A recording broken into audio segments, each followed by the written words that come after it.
It's episode 291 of The Platformers, a show about games and nerd culture, and I'm your host, Brian Barnett. I'm another host, Kris Cornelise, aka Delphin. I'm the third chair, Will Berger. Hi. I'm here. I'm Lucas White. Hello. He's here. Yeah. He's here. He's here. This one right here. Wins upon wins. Waiting. Here we go. Common Lucas W, as we say. It's about damn time. As one Tychus Findlay would say. But anyways. Rest in peace. Good ass game, StarCraft 2. Yeah.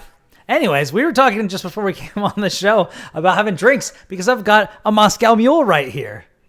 And my buddy Will has a rum and coke, which is another one of my drinks and another one that I almost did for now, but I had a rum and coke with lunch, so I decided to go with something that I hadn't had. And I had, and we're gonna get into, I mean, it's not really TMI because it's literally just the name of the drink. But have any of you guys ever heard of a panty dropper? Mm-mm.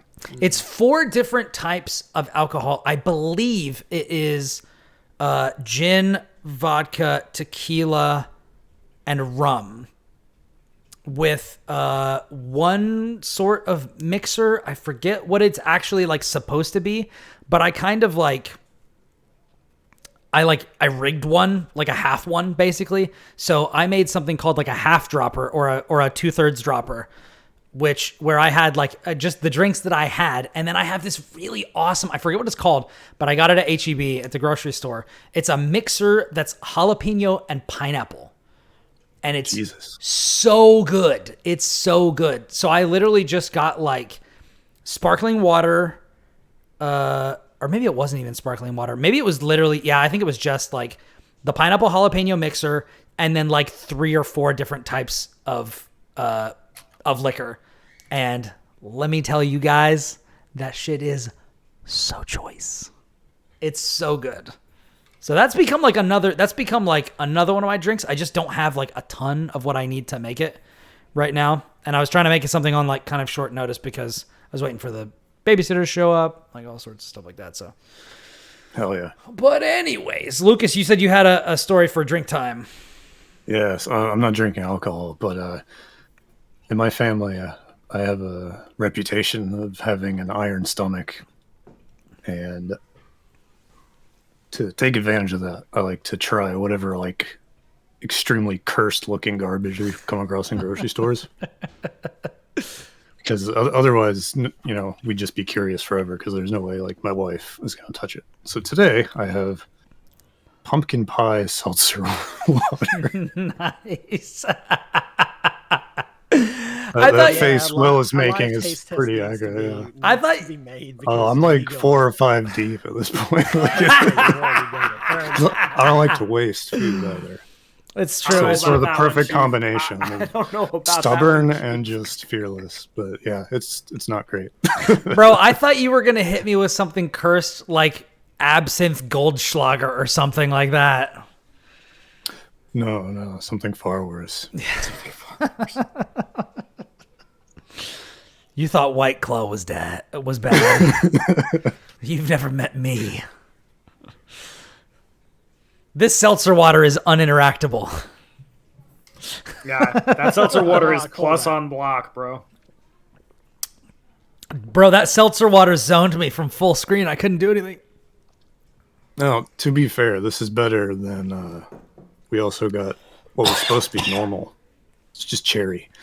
But it tastes like went down the wrong pipe. Cough syrup if you like dumped it in a vat of like tap water from like the Midwest. So descriptive. Very specific. Like Tussen from Flint, basically, is like what you're saying. Yeah, exactly.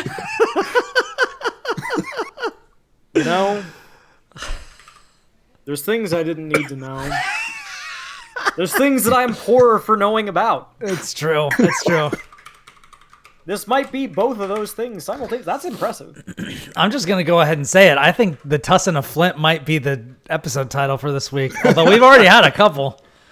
I mean, we're early yet. We are very early. That is true. And if there's anything this crew is known for, it is cooking up some grade A titles in the. We have some real bangers in the selections usually. It's true. Don't worry, listeners. It can always get worse. I'm literally looking over at the show notes, and I like a little peek behind the curtain. Before every episode, I go down and I take like the episode description from the previous week, which I actually build in the show notes, and I delete everything except the first one so that I have like the format down, and then I just like rebuild it again. And I'm looking down here at the topics and timestamps from last week's episode. Was it last week? Actually, I think it was. Yeah, we did do it last week. But the first bullet point is this year's games, James Bond, and why Brian is ugly. Which I totally forgot about. I mean, we kind of got, that entire episode went places, and so the It really half did. of it kind of segued into the far more serious and in-depth second half. But Yeah, if you would haven't not listened, have known go if check you it would have out. asked somebody based on the beginning of the show what the end of the show would be about. Everyone would lose. Everybody got mixed. Everybody got mixed. We started in James Bond, and then we ended up with the Death. the crushing dread of mortality. Yes. The inevitable onset of good. certain death. Yeah. Yeah. And what you do in the meantime. And you know what we do in the meantime, we meantime? play a lot of We video record games. a podcast is what we do in the meantime while we wait for the looming specter of grim death to descend upon us. That's right. That's right. And you know what? When you're spending time with your friends, your podcast friends, or you're listening to a show with people that you enjoy, that's not wasted time. That's time well spent. Time you enjoy wasting is not wasted time. As I Yeah. said. I like to think that the Grim Reaper is a listener of the platform. Is a gamer? Yeah, you know, Definitely a gamer. Yeah. bro. I mean, Did you like, play Let It Die? Death is a gamer. And he's also a skater, so I've got two ins, bro. This man? Listen, this dude has to have at least like a Switch or something, right? Like he's on the go a lot. Everybody's you got know. one. Yeah. He's got stuff to do. He's always traveling. All right. Will, everybody has to have an answer for this. Will, what game is on Death's Switch? What's one game that's on Death's Switch? Overcooked 2, actually. So now, do you think he's playing solo or does he have friends? Death absolutely has an Overcooked 2 group. Okay. Who's he playing with? The other Horsemen, bro. Come on. Oh, damn. Okay, so we got Horsemen of the Apocalypse. Okay, all right. Nice. Now, when you envision Death, are you envisioning, like, Airship Syndicate, Darksiders 2 Death? Or are you looking like the classic Grim Reaper, full black robe, Because you already mentioned it, I was thinking of the Let It Die one. Let It Die. Now it's just Dude, Let It- shifted to Okay. Darksiders, so. Let It Die Death has an Overcooked 2 group, but, like, there's some fucking really heinous people in it. Like, I wouldn't be surprised if he was playing Overcooked 2 with Hitler. He's playing it with, like, who knows? Who knows? I always think of Death as either like the Reaper, right? Like classic, can't go wrong. Yeah. Or like the dude from Supernatural. I haven't seen Supernatural. So he's an older guy, like long coat, gentleman, drives like an old white Cadillac. That's his pale horse. Nice. That's kind of who I'm envisioning. Yeah. Okay. Now that you've said that unlocked another core memory for me, which is, did any of you guys see Touched by an Angel? So Michael, the Angel of Death. Now I'm thinking about him. Super nice, very, reserved, wearing like a conservative outfit. Just super nice, hangs out with people until they're dead. That guy, I think, is probably a little too chill and laid back to play Overcooked 2. I think that version of Death, the Angel of Death, which again, not really Death, I think he's probably more of an Animal Crossing guy, but that's not my answer. I think he's just like vibing and chilling. So what is everybody else's answer? Because now I got to know. Yeah. Kris, are you ready? I don't know if I am. I keep pondering ideas and then just flicking back and forth, but I feel like, I don't know, like Animal Crossing is honestly a good vibe, or something like Stardew Valley. Just, something chilled, relaxed. Yeah. Something you can pick up, put down, just chip away at. Yeah. Mum Jump in the chat says, I've seen Bill and Ted, and Death is a gamer. Also, Death has a big group that he plays Among Us with, but he's super obvious and always gets caught. Fun fact, my wife is that person. Every time we'll be playing together, if we're on the same team, she'll like mute her mic or whatever, and will look over at me and be like, I'm the imposter. Like, she just fucking loves it. She lives for that shit. But yeah, it's really fun. Also, she's fucking terrible at lying. But I think that's a blessing when it's your spouse and these sorts of things. But yeah, I think that's a really good take. I think just having something to kind of like plug away at. I feel in my bones that Death would get meta with it and just play something that was just extremely on brand. So I was going to say Death's Door. Because I feel like Death would be the type of being where like they kind of enjoy not the irony, but like they enjoy like examining what human ideas about death and things are. Like I kind of like see Death as being like, oh, that's kind of funny. Like let's see what this is all about. You know what I mean? And It's plus, not so like much egotism, more just curiosity of exploring the myth that they know they are a part of. yeah. Like I see Death as like being pretty good natured about it. And honestly, Death's Door is also a very good Zelda-like top down Zelda-like, kind of action game. I like it. So why wouldn't Death like it if I like it? Come on. All right, Lucas. It's good for Switch as well, so that's Yeah, and it is on Switch as well, which is great. So very convenient. I feel like Death is the kind of guy who would like. I don't know what he plays normally, but I feel like once Dead Cells came out with that Castlevania DLC, and he was like, "Oh, I can play as myself."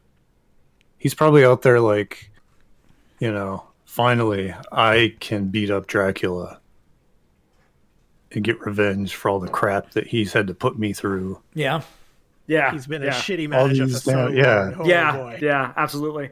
All the times I've gotten my ass kicked by different Belmonts throughout history. Okay, so that makes sense. So you are taking the like, well,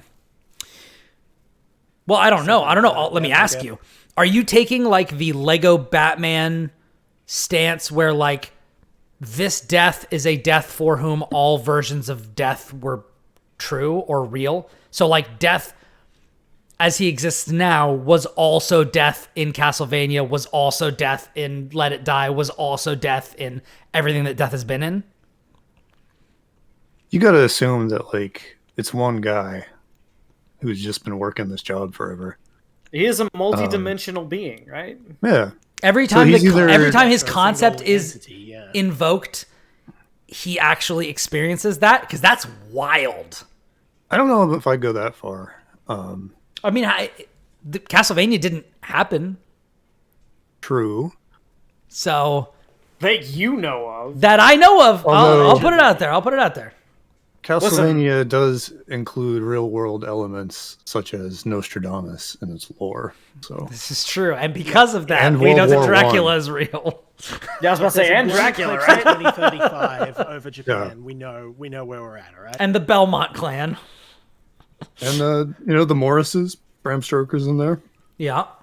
Listen, there is a version like Death. Absolutely, is a Pokemon fanatic. All right, he has. Who isn't? What is Death's Canon 6? As the kids like to say. Oh, I don't know. That's difficult. But this dude. I can tell you what I do know about Death. Do you think he solo types Dark or Ghost, like Odell solo types Fire? No. I can see that happening. No one is that dedicated. Death has a balanced team. He always picks like Pokemon that are in that game, right? He doesn't use legendaries. He brings his Pokemon. Me? He plays for competitively. Real? He's nasty competitively. That's an EV trainer? Yeah, he's absolutely that guy. Like, he loves his Pokemon. Now, he's got nothing but time. But he still does it reasonably fairly, as it were. Yeah, like he's probably stuff. He doesn't abuse stuff. Yeah. Now here's a question. He's got the eggs, and he's going up and down the bike road to hatch the eggs. He's doing it. But here's my question. Does Death exploit glitches in order to get ahead? Like, is Death duping golden caps or silver caps to EV, IV cap all of his Pokemon on his team? Is he doing that shit, or is he doing it legit? He's doing it legit. He's doing it legit. Death has all the time in the world. Damn. Yeah. Death is playing to win because he's like, listen, I have no worlds left to conquer, man. I'm literally Death, right? Like, he wants the challenge. He's 100% in it for the challenge. In the long run, I beat everybody. So he's looking for something a little more challenging in the here and now. That's my take. He's like, he plays Overcooked. He's like 2 trillion to 0. Like, he's literally never lost. Uh-huh. I also think like he's probably the kind of guy who will like go through like the NSO apps and be like, because he's playing some Nintendo game that he's already like murked half the staff of. He's just chuckling at himself. Oh man, I thought about making a really dark joke there. Well, you've teased it. Now you got it. Super Metroid, Gunpei Yokoi, huh? One of the goats. Real shame. Well, Genuinely, though, real shame. Maybe I'll go talk to him. Who knows? I've more along the lines of like, he plays Super Metroid and he's like, yo, bro, I just played Super Metroid. That shit was fire. That shit slaps, bro. Hey, I'm sure Death has a Virtual Boy somewhere on his shelf. Absolutely. Yeah. Like, he's got all the time. He's got. Dude, I'm imagining him skateboarding. He can't get brain damage from it. Him skateboarding around, but like instead of having like a hat, he's just got his Virtual Boy like just propped up on his head. I need somebody to do art of that. Just full hackers style. He's got like his scythe on his shoulder with his skateboard. He's got the Virtual, My man is chilling. I never realized that Death was so fucking cool, guys. Right? I never realized. He's gotta be. He's the coolest. I want to be like Death when I grow up, guys. I just realized. We all aspire to be Death. He's got the tools. He's got the talent. He's ready to go. We all aspire to be Death, destroyer of worlds. Anyways, this is a show about video games and nerd culture, and I adore every single one of my co-hosts tonight. And thank you, Lucas, for joining us. We've got you here for a very specific reason, but there are also a bunch of games that we can talk about. If you've been listening to the show this year, you know that this has been just an absolute embarrassment of riches. And that has not stopped, and it honestly gives no sign of stopping anytime soon. Like, there's just an absolutely asinine amount of great games out this year. I think I actually had backlogged. Too many. The answer is too many. Yeah, let me just pull up my list of my favorites of the year just to see how many there are in it. My favorite games this year, 39, which is too many. Too many. It's a large I don't number. think I have that many because a lot of the games, like as per usual for me, I don't necessarily play what's currently out. It's like, my whims are taking me elsewhere. Yeah, and some of these came out in other years. Like, I played Triangle Strategy this year. I started last year. All that sort of stuff. That's a good game. Dude, it's so good. That is like, it didn't come out this year, so. The Game of the Year episode for this show that we have in January is going to be a fucking bloodbath. It's going to be insane. And I can't wait to have it because I'm looking at this list and every single one of these games is really fantastic. And I have no clue what I'm going to even vote for. Even when, this show has 2 different awards that each host gives out, I still don't know what's going to happen. And part of that is because I'm freaking playing something on here, right here, that could, I'm playing 2 games on my Switch that could be my games of the year, and I have no idea. But are they Death's Game of the Year? That's the important question. Oh, okay, hold on. Note to self, remind me to figure out what Death's Game of the Year would be. Third award. We got, heart pick, critic pick, and death pick. And death pick. Oh, that would be Death playing these days. Put it at a note to the a note at the end, Death's note, if you will. Death's Note. Oh, you son of a bitch! How could you? How could you? Thank I feel like you, Death thank is you. going I'll to be come here out. until you kick me off the show. Yeah. Yeah, it's fair. Death is going to come out with something like that isn't like super mainstream, right? Like he is a connoisseur. This man has been around, He's just like me, for real. He knows what he likes. He's always willing to try new things. He's going to, I guarantee you the year Outer Wilds came out, that was Death's Game of the Year. He was like, this is great. Makes sense. Man of taste. That's a game where an entire galaxy gets destroyed and everybody dies in it. Like, of course he's a fan.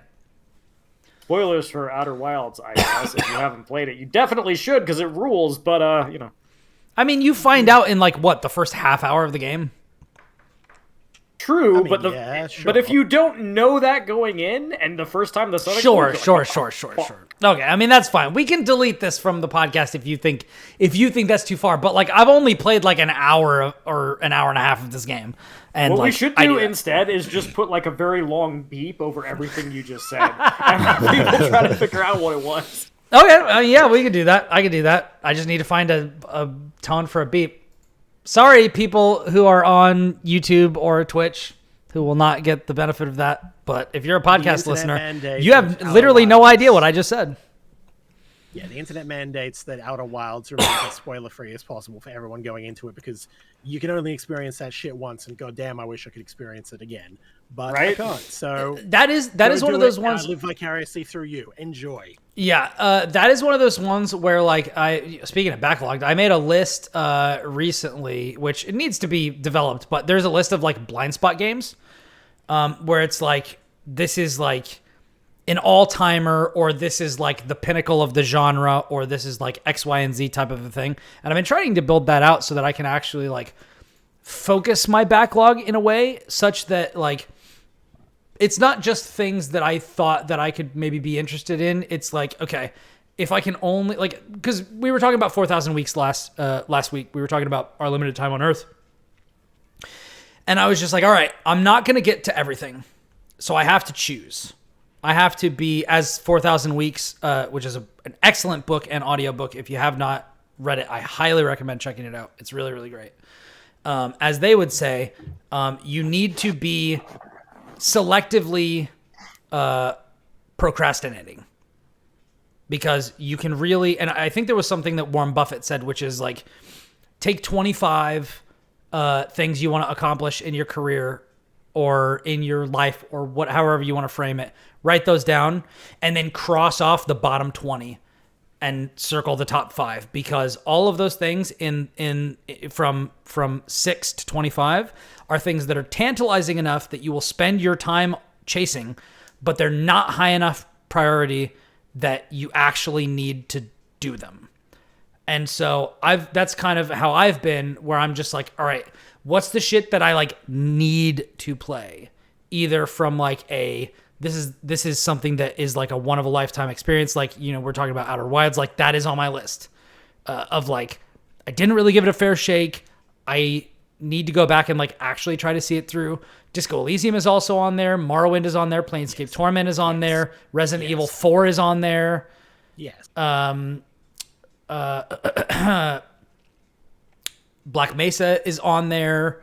I've almost finished it, actually. I'm in the last, I'm at Zen or whatever. But, there's a couple of things like that where it's just, I really need to play that. And then there's a bunch of other stuff where it's I don't know, Super Mario Galaxy or Super Mario Galaxy 2, which actually might be a bad example because some people think that is the best Mario game. But, I'm just trying to, throw shit out. Where it's Metroid Other M. I don't need to play Metroid Other M. I just really don't. I don't. You really don't. But do you have a but list that's the inverse of that? Games Like- you not play. what would be the opposite of blind here's spots? I don't know. Well, blind spots in the sense of the status of those games, right? Like you've got your Outer Wilds up here, but do you have an equivalent list on the other end that's like Shaq Fu and Superman 64? Every Assassin's Creed. Jesus. So that it's good. What is your? No, it is like so monumentally bad that they're also historically significant. That you should never play. I mean, E.T. is historically significant. Yeah, like E.T. What's the trucker game? Big Rigs. Big Rigs. Oh, okay. Oh yeah. Yeah, or like what's another Superman one? 64. I thought Superman Superman 64 right. is one. Superman 64 is one. Altered Beast. There's one. Altered Beast isn't bad. It's literally 10 minutes has long. Like a reputation though. Okay, but it's not bad. Like Daikatana maybe. Listen. Daikatana with mods is actually kind of see when you said that, I was like, when you were like, this is the do you have the opposite of that list? I went like in the other direction, which is like, oh, what are like the greatest games of all time that you've played? Like I was like, oh wait, do you mean that, or do you mean like? I mean like Bible adventures. You mean games that like, oh Jesus, dude, let me tell you, okay, Spiritual Warfare is a very competent 2D top-down Zelda clone, but where an angel will occasionally fly across the screen, and if you interact with them, they'll like ask you, I think 10 Bible trivia questions, and if you get them all right, you get like a bonus or something. As you go through the game, you pick up the Armor of Faith, and when you get the fucking Sword of the Spirit, that shit, you throw it and it explodes. It's godlike in more ways than one. But yeah, he who crosses the bridge of death must answer me these questions 3. That's kind of the vibe that you just get off right now. Yeah, kind of. Ones Super Nintendo that everyone makes fun of, like basically any Wisdom Tree game. Kids or something like that. Listen, let me tell you a game you absolutely don't need to play, and that's Pariah. You're welcome. God, that game is bad. The Pariah of video games, if you will. It's so bad. God, you know what? I'm just gonna go ahead and advocate for some Wisdom Tree games. Play Exodus. Play Exodus and play Joshua on the NES from Wisdom Tree. Joshua. Exodus is a game about Moses. You are going through like, I think it's like 100 levels, and they are top down. And he has. Does it follow the Book of Exodus? Kind of. Like nominally. But like, is it's it like also Super Star Wars, where like you're in a fucking Jawa sand thing and Darth Vader shows up, and it's like, oh yes, time to throw down. Not really, because like you are also fighting like Hittites and Ammonites and stuff like that, but also they're just like wandering around in patterns. Like the idea is, it's like you have like different types of, I guess, grass, and you have to damage them differently based on the type of grass that it is, and then you can move around more freely. Hold on, I need to pick up. Hold on, Moses got that grass online. he knows. Exodus, Wisdom Tree, long ass time. NES. Right? He had hobbies. All right, guys. One of his hobbies was not being like aware of how bad the wandering in 40 years for the wilderness was. All right, like that. Oh, bro, here it is.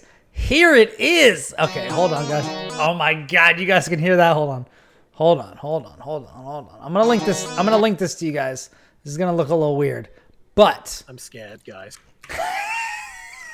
I don't think I'm ready for this. You're not ready? Okay. You know, initially, like a schedule for this podcast, we were gonna have shit we were gonna talk about. We did. And now we're going to talk about Exodus on the NES. And now we're going to talk Lucas on to talk about a specific thing. And it's like, now it's time for Exodus on the NES with the Platformers Podcast. Bro, I have one brand. Fair, this engine is entirely my fault. I have one brand, right? And it is fucking chaos, all right? You know, you knew it when you agreed to be on this show with me. You knew that this was going to happen. Listen, on my bingo card today, I did not consider Exodus on the NES. No, there we go. Like, that was nowhere on that was. You could make 100 bingo cards over the next 100 days. You could. And none of them would say Exodus on the NES. Well, we've talked about for several minutes on the Platformers Podcast. It's true. It is true. All right, look at this. Look at this fucking sick gameplay. Look at this stuff. All right. Is it sick like it's cool, or is it sick? looks Like, like, I'm gonna be ill. It looks kind of like Bomberman, huh? I want to say like Ultima on the Game Boy. Oh my god, it does kind of look like Ultima on the Game Boy. Yeah. Yeah, That's a very specific call, and yet you are completely right. that's how my brain works. All right, let me see. Oh yeah, baby. Or a little Okay, like- here we go. Here we Bro, go. I got A little like Mega Dig Man Dug. Tensei, honestly. I got another one for you. Dig Dug. Dude, look at the fucking cover of this game, bro. This guy's got no underwear and he is shaved all the way up. Let me tell you. Was this like the prequel to Dante's Inferno? Jeez.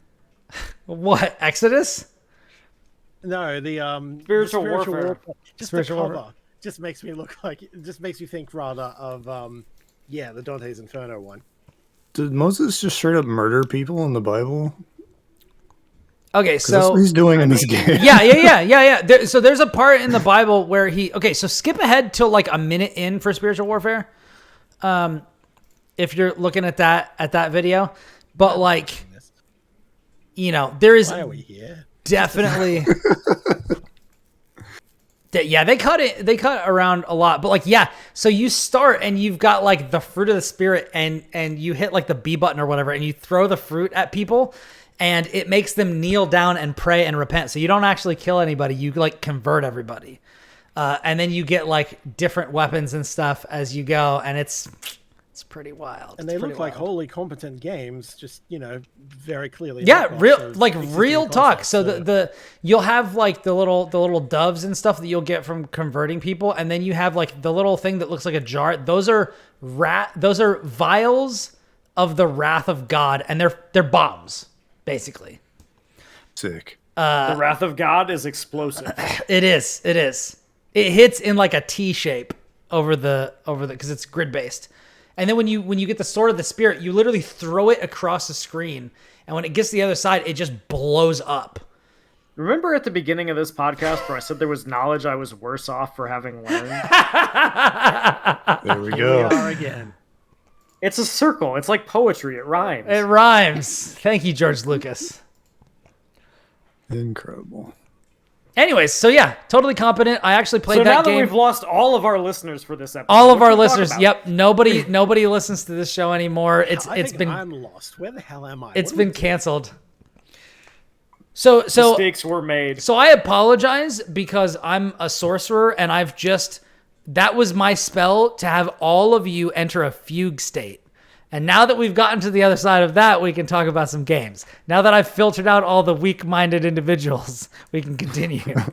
If you're not here for if you don't deserve me at my spiritual warfare, you can't handle me. At my Mario Wonder. Hellboy, which is the other side of it. Yeah. Yeah. It's true. When Will's right, he's right, and he's right. So here we go. Let's talk about some stuff.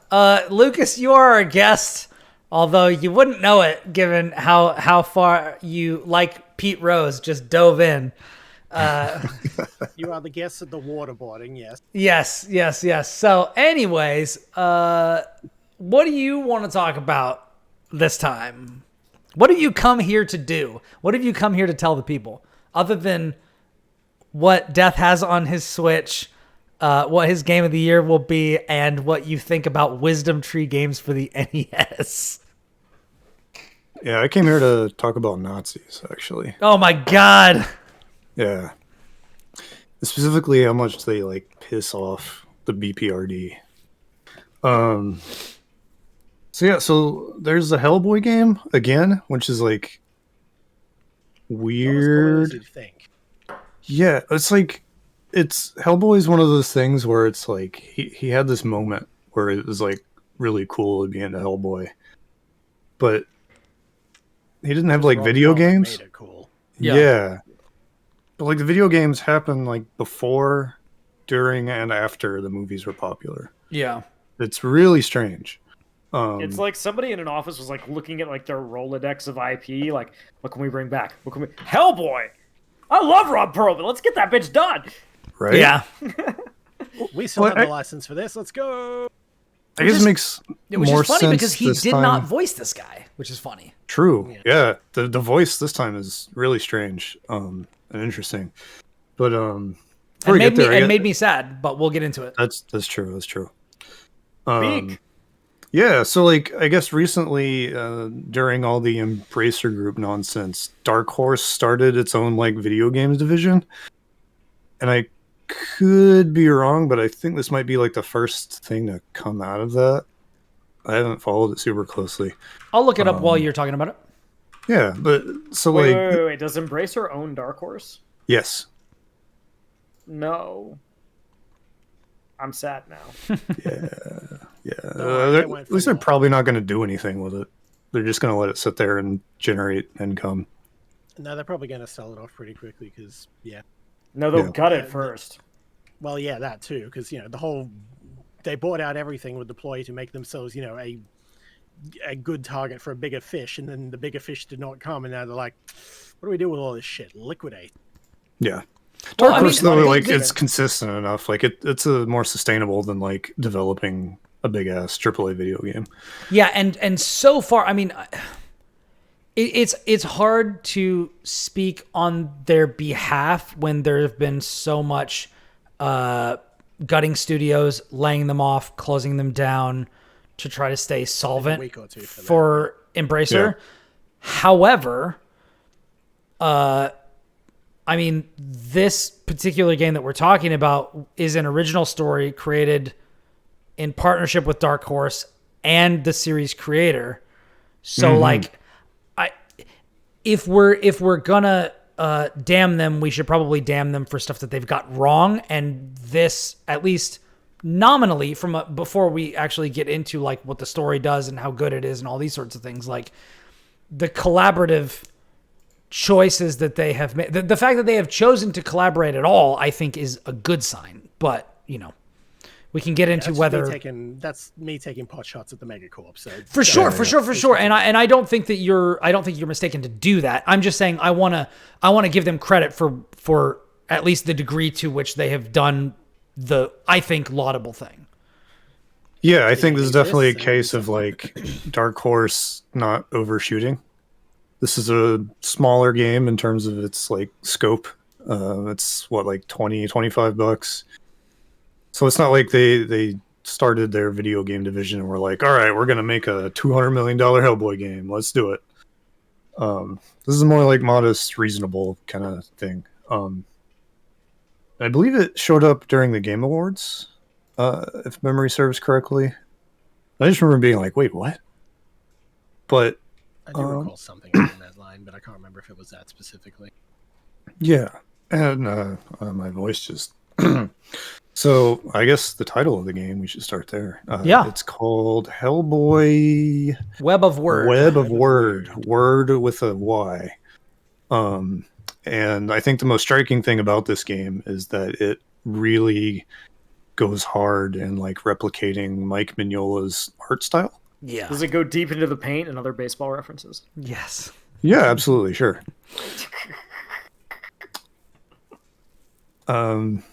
Jesus. Go ahead, Will, you're drunk. I'm not drunk. I'm having a great time at Brian's expense. This is completely in character. Oh, it's not at my expense. Well, anyways, that's beside the point. Yeah. Yeah, so basically what we have here is a roguelite or roguelike. I kind of haven't really settled on like which it actually is or not.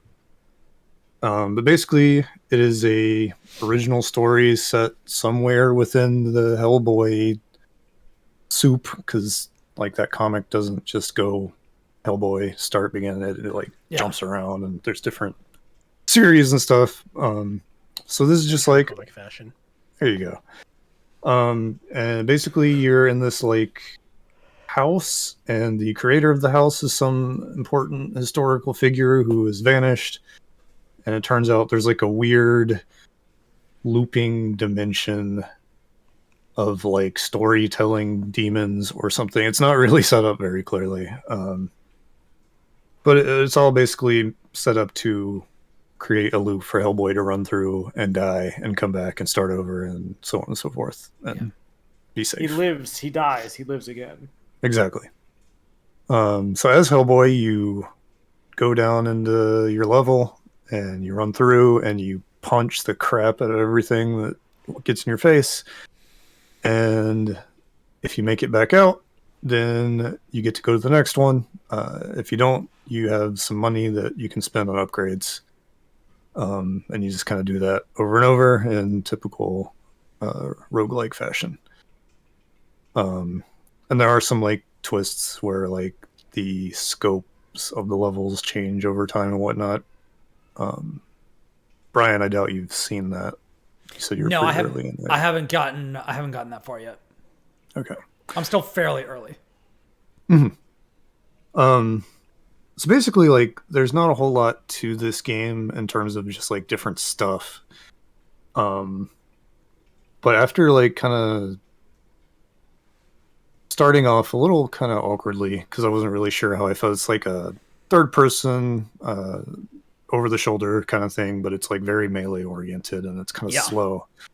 And I wasn't really sure what I was like feeling, and then it kind of clicked with me, and I was like, "Oh, this is like this is almost like a Batman game, but if you're like a boxer instead of like a flippy dude." Yeah, dude. Yeah, like Batman, you've got, noted flippy dude.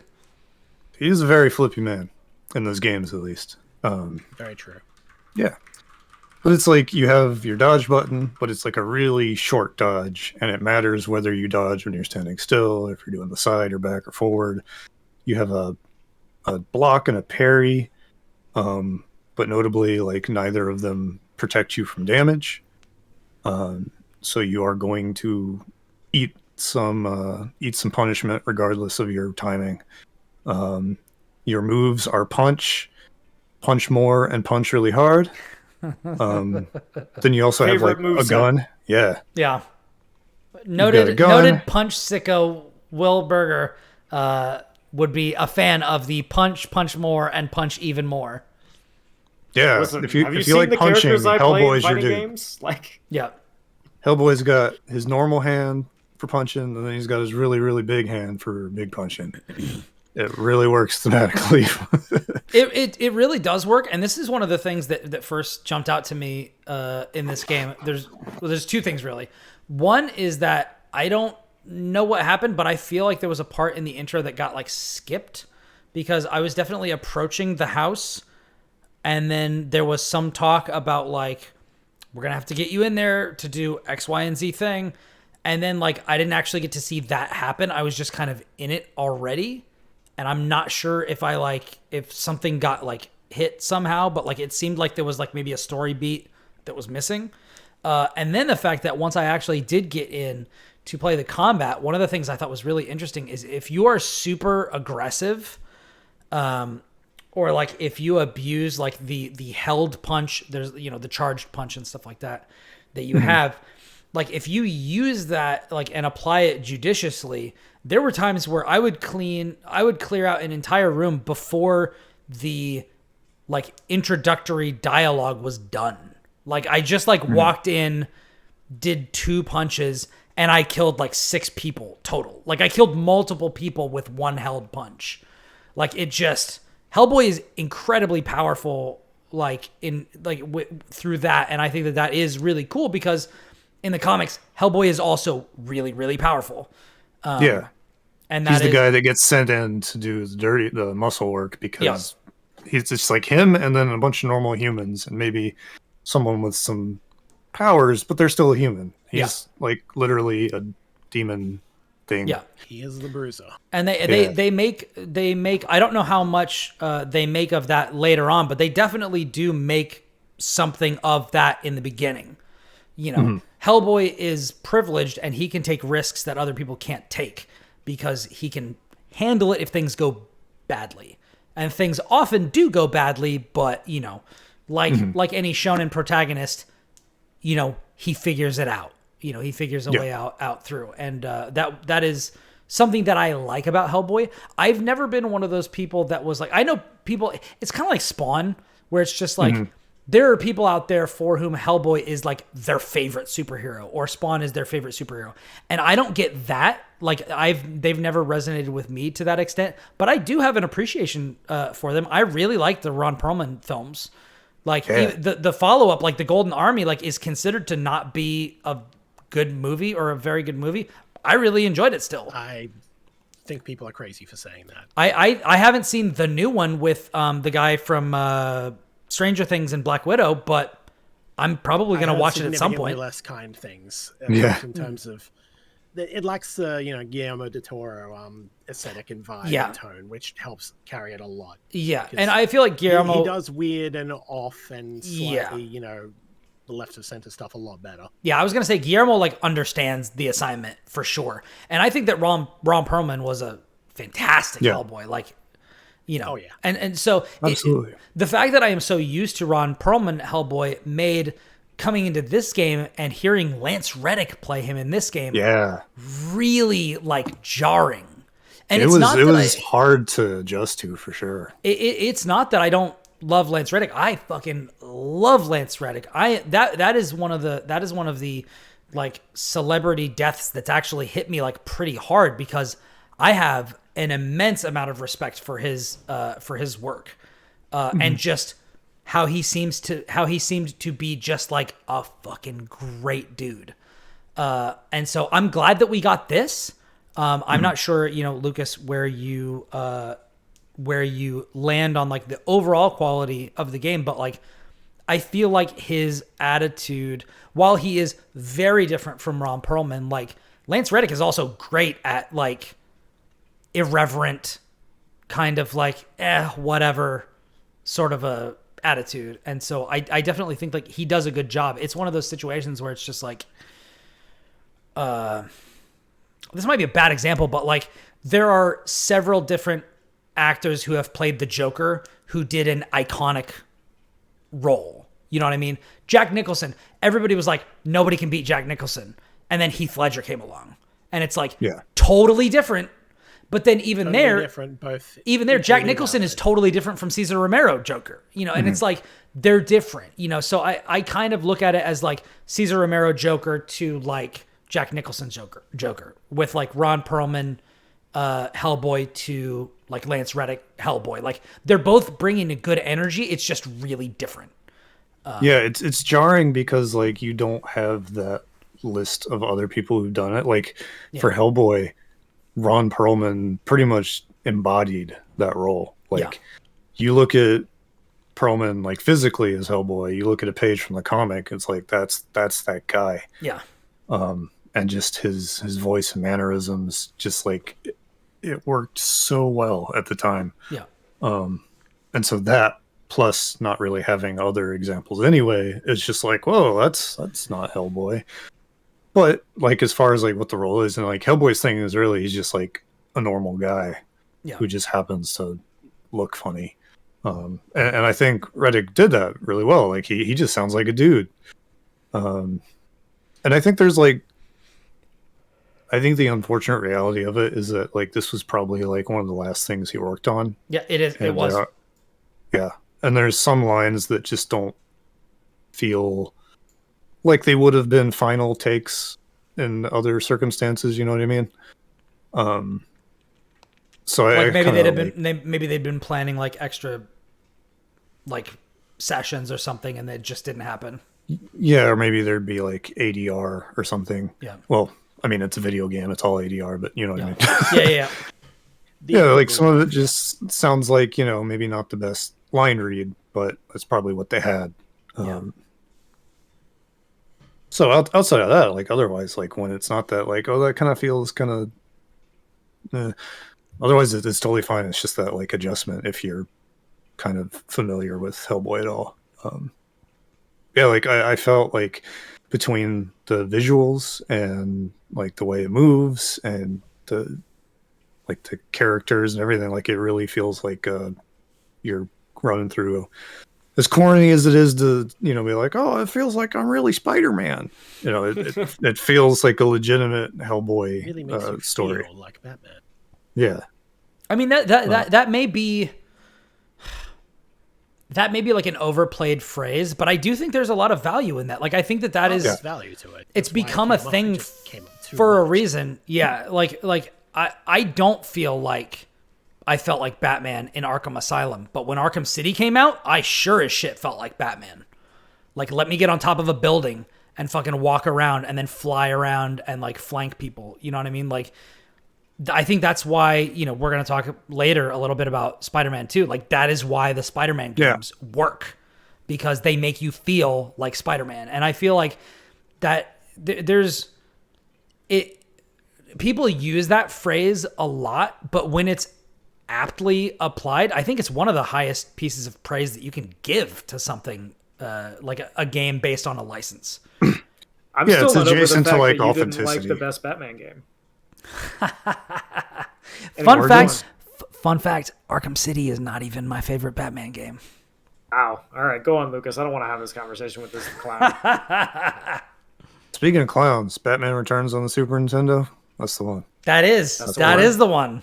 That is the one. Just 2D. grab a clown and smash him right into a wall, and like the bricks come out. It's so good.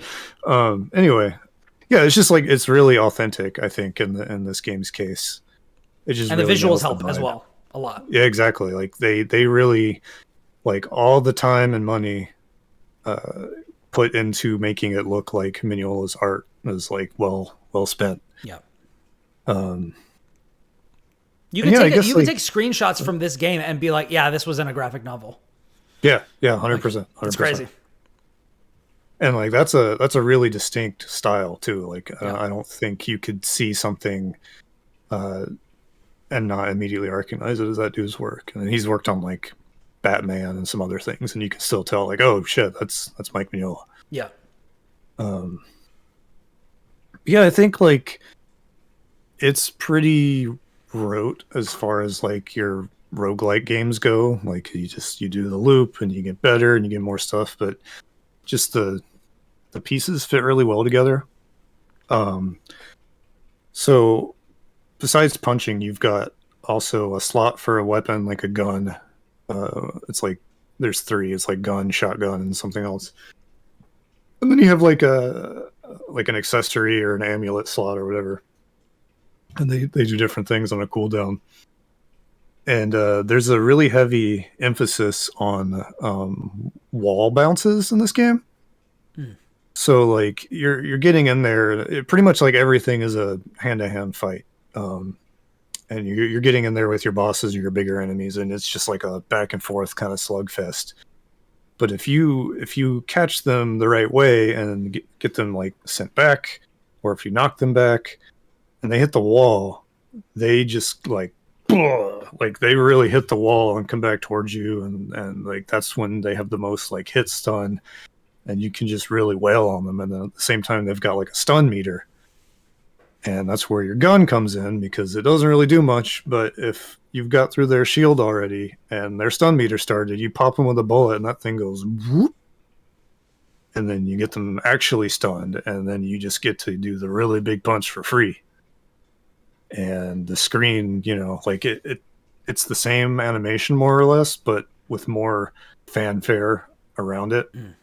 So you're like, oh, the big punch is even bigger, and the screen is bright red now, and the camera's moving more, and it's just like it feels so good. Here comes the Falcon punch. Exactly, yeah. And it's just like seeing they call it the right hand of doom for those unfamiliar with Hellboy. Yeah.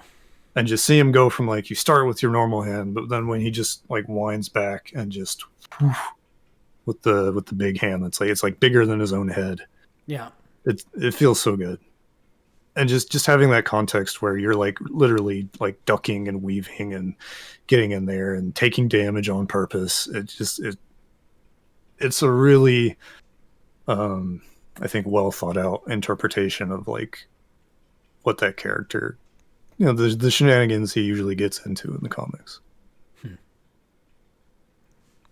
And that's kind of it. Like I went through it pretty quickly, and there were a couple weird updates during the review period.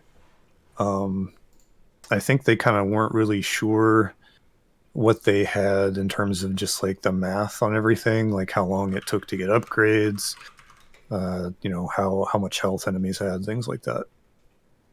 So they kind of tweak that a lot over the period of the review, and I think I like finished the game kind of halfway through that, so it's really hard to like speak to, you know, the balancing to it. But But even when it was on the easier side, I still had a good time with it. How long would you say it is? Not super long. And like with games like this, it depends on like, I think how well you do, right? Yeah. I didn't die a ton. Okay.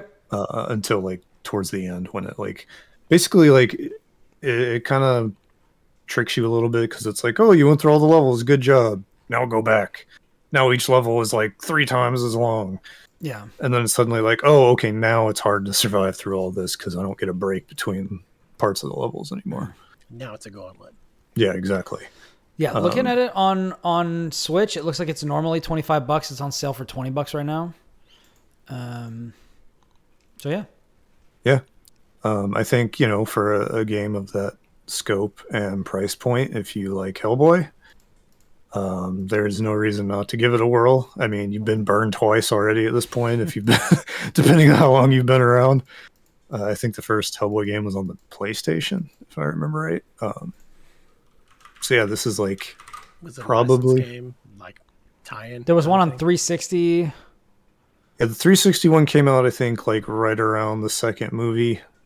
That was still when, movie tie-in license games were still a thing, and Yeah. generally not very good. It looks like the first one came out in 2000. Yeah, it was like right at I think it might have been like 99 for the PC, and then it hit PlayStation later. Yeah. So it was like during that PS3 period on the PS3 one was the PS1. Science of Evil. Yeah. They just like licensed games on the PS1 are weird because there was almost like half the time there wasn't like a thing to tie in. It was just like, we got this license, we'll make, like... It was a generic game with a filter put over the top of it. Yeah. You had like Hellboy, you had, I think there was like a Iron Man game before anyone cared about Iron Man, all the weird kind of stuff. So before the year 2008. Yes. Yeah. Yes. Yeah. I had a good time with it. I think roguelikes, for me, I'm either really into them or I'm just like, I'm sick of this. Why does every game need to be like this? Yeah. But I think this one like has a good enough. It's like a good combat loop, and it's not too up its own ass about like variables. It's just sort of like get in there, scrap. Here's the ending. Congratulations, kind of thing. Keep it short and sweet, that sort of a thing. Yeah, I would say so. Yeah. Nothing wrong with that. We've been advocating for that on this podcast for a while now. This is very true. Shorter games, worse graphics. We're not kidding. Just not the King Kong way. Yeah. Make it focused. Make it solid with what you got. I mean, so if the King Kong game was good and it looked like that, I'd be fine. Yeah. Yeah. But, whatever. But it don't and it ain't. But Yeah. Also, definitely there was still crunching involved. So yeah. Yeah. Brian, do you have any other thoughts on it, just based on your initial time? Not really. I mean, other than just like some artistic things, like I really like. One thing I think is notable of Hellboy just as a property that I think the game also does is the way that it adapts, like, because like Hellboy isn't set now, like it's set like in the like recent past or like a little bit further, depending on like what you're looking at. Like what like era of Hellboy you're looking at, like. Yeah, I think it's typically around like the 80s, but it'll Yeah. go back and forth. Yeah. Yeah. So like, you have technology that like is from that time or is like almost in like a retro futurist, like the way that Fallout is with the 50s, like Hellboy kind of is with the 80s, where it gets like a little retro futurist, but also it mashes that up with like archaic stuff and like really old things, or arcane symbols, or like, these sorts of things. And I've always thought that the way that Hellboy just as a property had handled those kind of visual elements was good. And I feel like that was one of the first things I noticed about this game. Like when you're in the base, I'm like, oh, that looks right.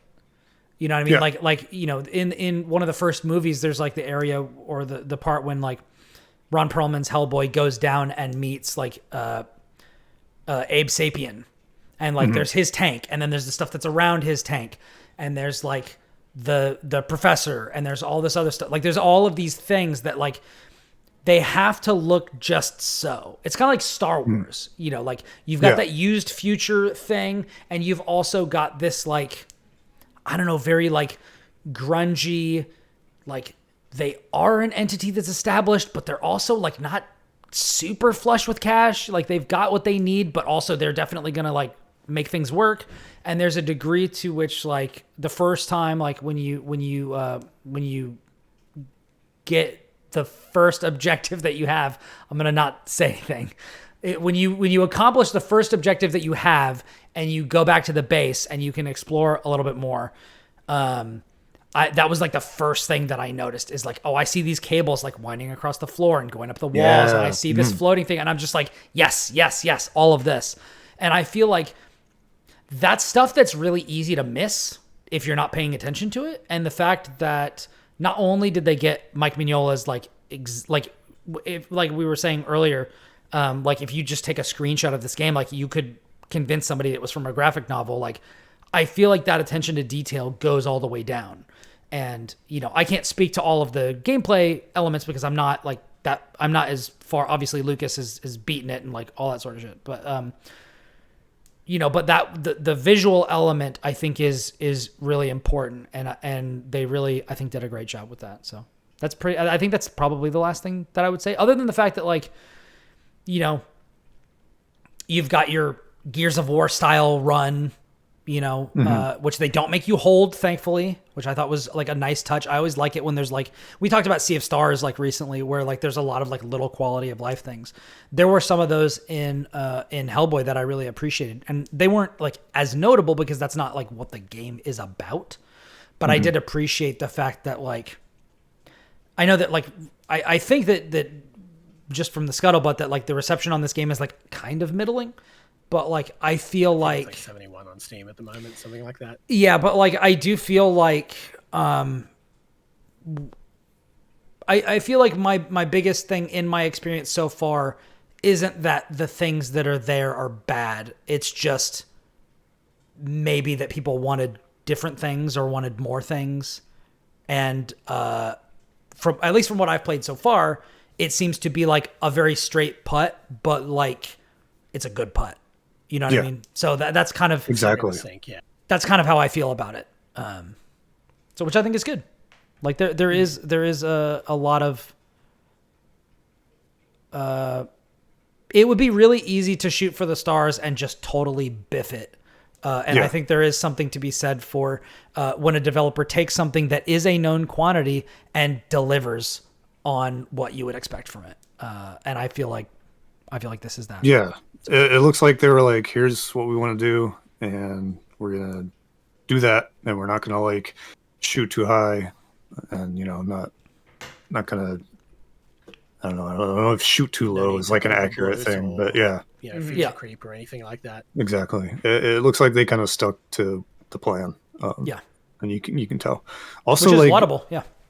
Yeah. Another thing, like they do the kind of like framey animation thing, but just with Hellboy. Yes. But like it's really cool because half the time he's just kind of walking, and he's Hellboy, so his posture's really bad, and he's got this big coat on, so he's just kind of like lumbering forward, but it looks kind of like jittery. I hate to say it, like Spider-Verse, but I was literally gonna say the same thing because that's like that's the popular like kind of new thing. But yeah, I noticed that immediately. I don't know the technical term, but yeah. Yeah. But like nothing else in the game is like that. It's just Hellboy. So he's kind of got this like extra emphasis to the whole fish out of water thing. Yeah. Yeah. It's just like little touches like that. Even if like the game itself is kind of like just a simple loop. Yeah.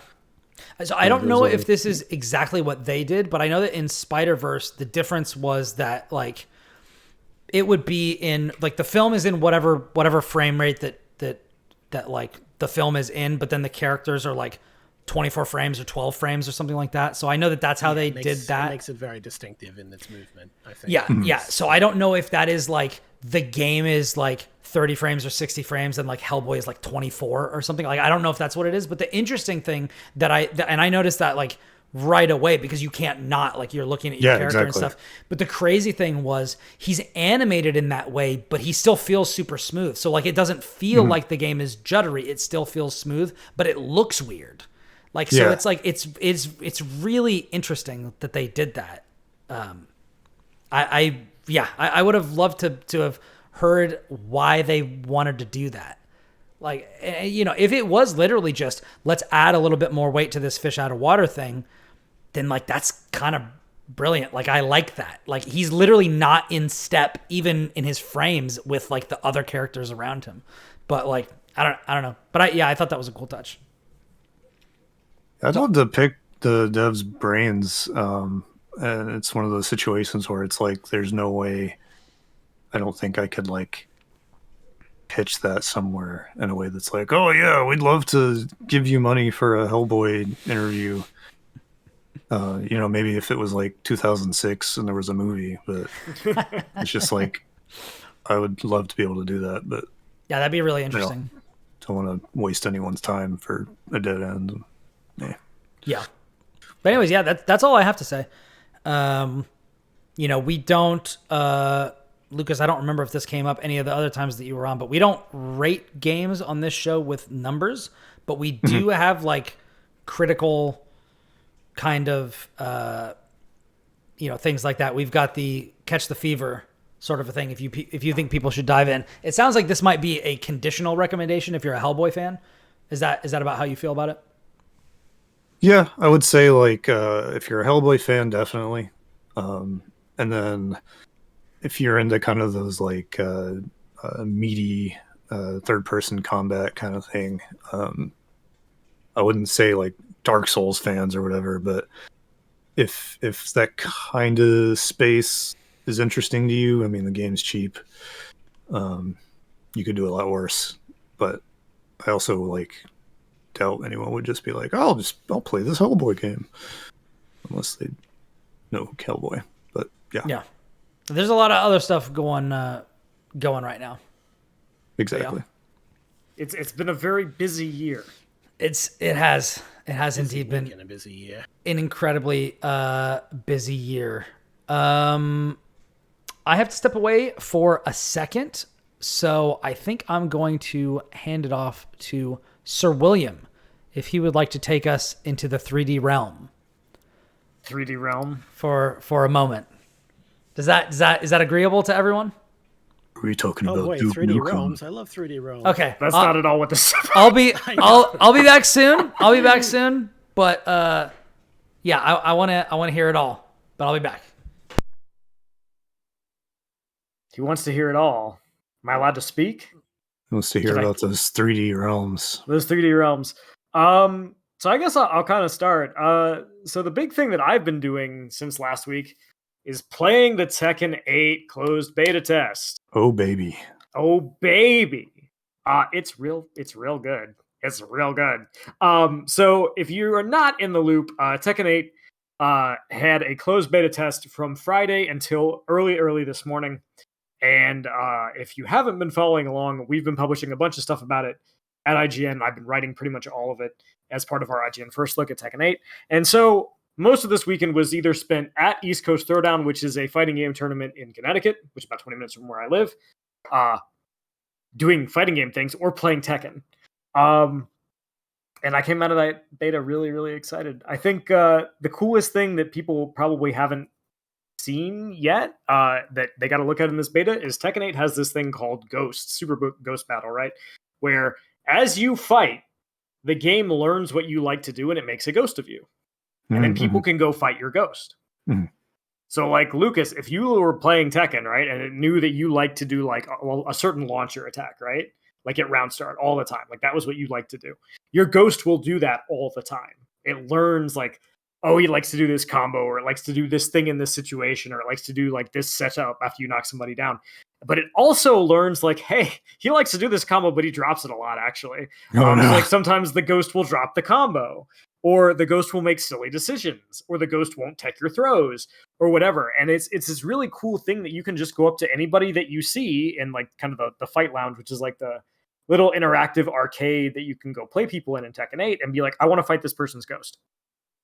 and it's really good. Like it feels like they might not be online. You know, we might be at different time zones or whatever. Still fight me or some impression of me. Yeah, that's pretty cool, actually. It's really cool. So like, Kris, if you and I played like a bunch of Tekken, right? And I was like, you were beating my ass, right? And I was like, man, I need to practice against Kris. I could just go fight your ghost. And then the next time we play, I'd have a better idea of what you're going to do. And it learns really quickly. That's the other thing. Tekken has had ghosts before in earlier games, but like they could only learn so much. Like this game, you play 5 matches of Tekken 8, it knows how you play. And it learns in real time. Like you can see the ghost learning. It's really, really neat. So there was that. There's also the arcade itself, which is kind of this area that you can walk around in and just kind of play people. You know, you can see people, you can fight their ghosts. You can get on cabinets, you can play people that way. I played Timo, who's been on this show before, who is in Germany. So we're running a New York to Germany internet connection. Very smooth, played great. And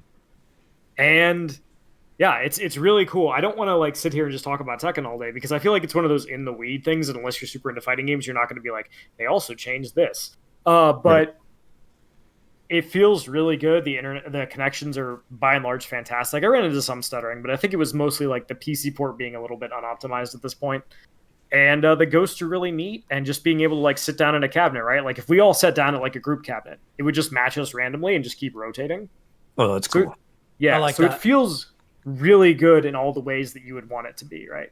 You can go into this thing, you can customize your avatar. I made like a girl with a cowboy hat, and she had like a little cool arcade stick that she was kind of wearing like it was a purse.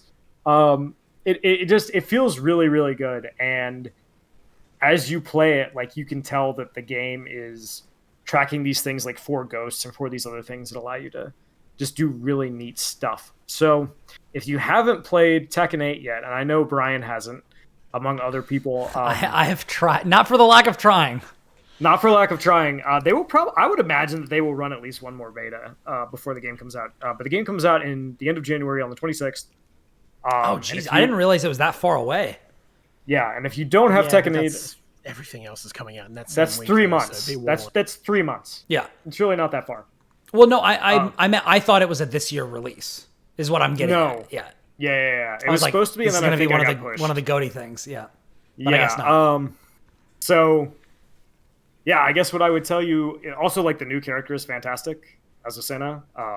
Just like a cool stance she can go into where she automatically dodges stuff. Did you see the thing where if you zoom in on the environments behind her, there's like a little alien watching her from behind a rock? Yeah, there's UFOs in the background. There's like all kinds of fun stuff on her stage. And apparently she's a coffee enthusiast. Oh, she loves coffee. She's just like she's her just whole like me thing for real, is like for real.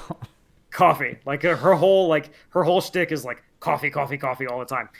But she's great. So yeah, I guess cute like girls drinking coffee. I mean, come on. Yeah, she's a rushdown character. She's got some pretty like slick combinations. Timo and I read a really long set. He played Law. I played Azucena. I think I won like every set that we played. Really, really great character. Lots of fun. So if you haven't played Tekken, she'll help you win every set too. Just call this number. Honestly, she feels like she could. Like she feels very strong. But if you haven't played Tekken 8 yet, I would tell everybody like if there is another beta, like you definitely want to sign up, play some Tekken. It feels really, really good. It plays really, really good. I think it's going to be really cool when it comes out. I honestly can't wait. I'm kind of jonesing for more Tekken now, and I'm going to have to go back to 7. I'm going to be like, it doesn't feel as good as Tekken 8. It's sad. Do we know the full launch roster yet, or how many years in it, or what? We know 26 of them, I want to say. 26 out of 32. Big roster, honestly, at launch. 32 characters. So we know a good chunk of them. But we don't know the full roster yet. They still have a few more characters to reveal. But so my big question, like 7, it'll just keep getting just keep going along the line. So yeah, they've already announced a DLC pass that I think has 4 more characters in it. So it'll probably be more than that. Yeah. So I want to go back to that ghost thing because that's really fascinating to me. How much like hands-on with that have you had? Like how much first-hand experience with like what am I trying to get at? How can you tell it's good? Because it learns. I guess is the way to put it. Like, so I'll give you an example. I fought this dude's ghost, and the guy was playing Paul. And so he liked to do like his basically his hop kick at the beginning of every round, because it's a launcher, gets you big combo, it takes him to the wall, lots of damage. And he also liked to run very specific interactions once he had knocked you down. Mm-hmm. And once I started being able to kind of deal with that, the ghost started doing other things. So you could see it like transitioning through what we call like layers in a fighting game, right? Like you have your layer 1, and then once they figure out how to beat that, then you do layer 2, and so on. And it was just playing in such a way where it felt like this is how a person would play, right? Like when it drops a combo, people do that. Mm-hmm. You know, it's not like playing perfectly. It is making mistakes. And I could tell that like this dude had played because it was playing like a person. It had things that it really liked to do in a way that like most AI does not really like to do. Like there's really good AI in fighting games. Street Fighter 6 has really good AI. Mm-hmm. This is actually something that we actually talked about earlier today because of what I'm doing. I'm learning a new character in Guilty Gear Strive, and I've gotten to the point where I can generally beat Maniac level like versus AI, but like I'm playing against like even decently competent like players online, and I'm just getting destroyed. So like having predictability. Having games where like the AI is better and more able to like accurately simulate like the learning process, or even just like the decisions that people will make. You know, when you look at like Street Fighter, like level 7 or level 8, like stuff where it's just like, it literally got to the point where like during the preview period for Street Fighter 6, like people were not allowed to show the highest level of like AI in matches, like in match footage, because they didn't want to see because it's got the gross stuff in there. It's got the disgusting stuff in there. So if Tekken is on that thing, then I think that's great. I think that anything that makes it so that people can have a better, more high-end experience even before they go online, I think that's fantastic. Yeah, and the nice thing is, right, like you don't have to have played this person to go play their ghost. Like you can just walk up to them and be like, here's their profile, I want to fight your ghost.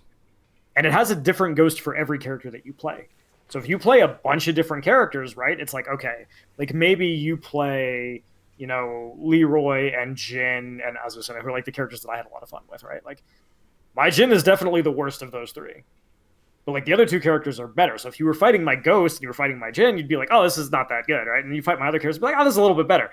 So that it has that, I think, is really cool, and that you can see it learning in real time. They ran they showed a while back at Tokyo Game Show, there was a set that Mishi Master, who is an old Tekken pro, they showed him fighting his ghost. At one point, the ghost was up 2-0.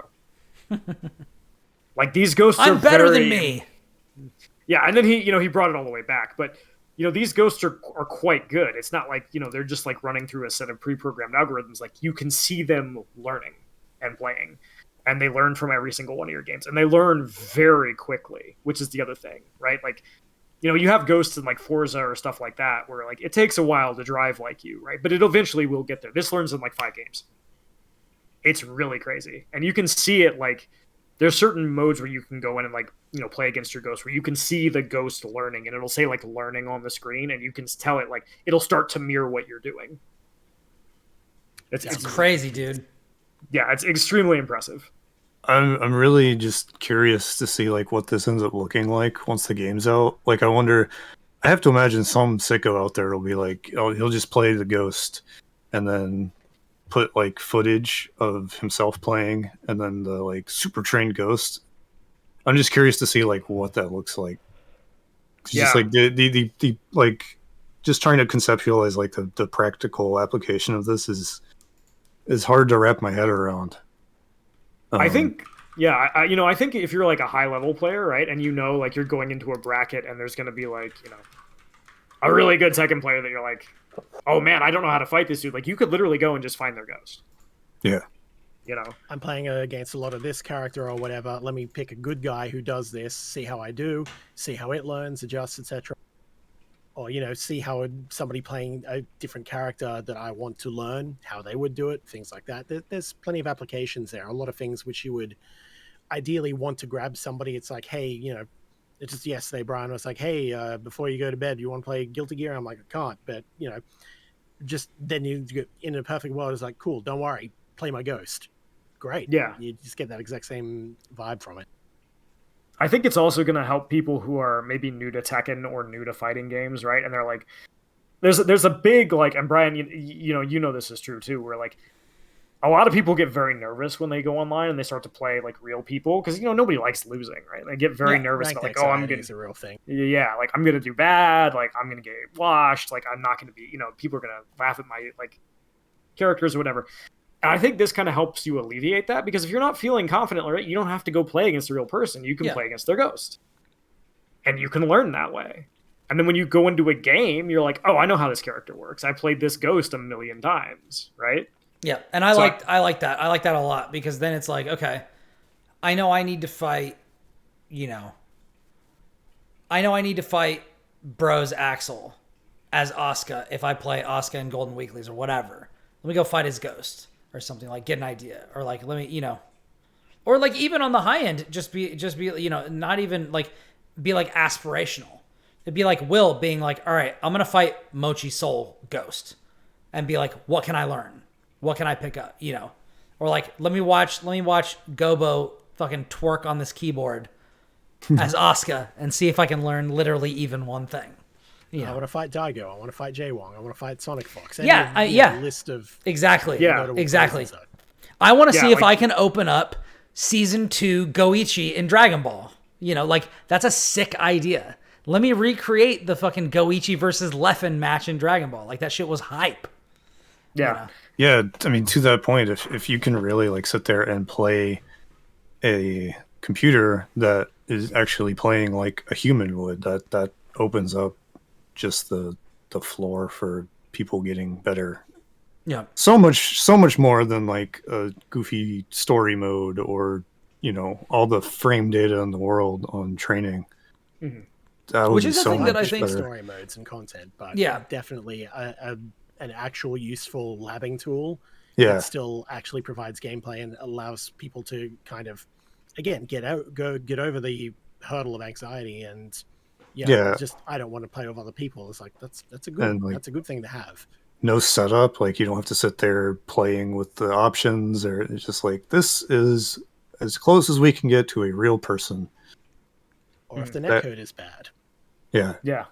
I don't know if it is yet, but here's me in Australia always worried about that. So, Yeah. It seems pretty good so far. I know some people have had problems with it. I think the other thing, right, is like you can also just run it as many times as you want. Like I ran a lot of matches against people's ghosts, and it was never like, no, you can't play this person anymore. It was just like, all right, yeah, sure. Like, you want to go back to character select and still fight this ghost, you can do that. You don't have to go back to like a menu to choose this person to fight. You just like you're in. That's cool. You can just keep rematching. You can go back to character select. Whatever you want to do, you can do. And I'm also, fairly certain that like, you can like look at replays of that stuff. Like, there's a lot of really cool stuff that you can do with the Ghost feature in Tekken 8. So I think people are going to be really excited to play that. And I was stoked by it because, like, because there's days where you're like, I want to play this game, but I don't want to go online. Really, like, this is kind of a low stress way to like play the game. Yeah. Even if for whatever reason. So I think that was also really cool. I mean, obviously a ton of other cool things, like the beta feels great, it looks great, like it sounds great, like awesome. But for me, the biggest thing was like just walking around in that environment and being able to be like, oh, this dude like plays a really good this. Let me go play his ghost. Right? Yeah. He's in a match with somebody else, but I can play his ghost right now and I don't have to wait. God, like so many times if I'm playing like Street Fighter and I get washed by some Ken playing like an idiot, I'm just like, why did I lose that? And then he runs away. Let me run it back. Because, you only get one rematch. Yeah. Now I can be like, no, I'm going to play this guy until I don't fall for this dumb shit anymore. Yeah, or, so man, that would be really interesting. Like Will was sitting on... So I've been learning, like we were talking about, I've been learning Oscar R. Kreutz in Guilty Gear Strive, who is that man. He's extremely cool. He's a wizard. He's a cool dude. And I've been playing, and there were some people who, like, I literally matched with them. And... I hit them one time, got them down to like 50% health in the first round of the game, and they just noped out. Or like somebody would one and done me, where like they beat me one time, and then they're like, "Yeah, I'm done. I'm not gonna rematch." And I could kind of like in those moments, like if I'm like feeling myself or feeling kind of salty, I can be like, all right, I'll play your ghost and we'll see how that shit goes. We'll see how it would have gone if you hadn't been a coward, and all that sort of stuff. Max your rematches, people. Come on. Yeah. And then screenshot it and DM it to him and be like, it happened anyway, bro. You can't escape it. You put that man's ghost on scrub quotes. Bro, your ghost is trash. Your ghost is garbage, bro. Yo, can you imagine, like, the trash talk? Post that shit on Twitter. See my ghost, bro. I don't have time to play you. See my ghost. Oh, that's so good. You thought you could walk away? Yeah. Anyway, I think that feature is really awesome, and I can't wait for other people to see it. But yeah, absolutely. I think Ghost is one of the coolest things, and Tekken 8's really cool. So I'm hoping that other fighting games will add stuff like that, because I think it's really cool, and I think it's a great way for people to learn and like be able to play in a kind of a low stress way. If Brian wants to practice against me and he doesn't want to play me specifically, like he can play or you're busy. Or you're busy. Yeah, or I'm busy. I think that's great. So yeah.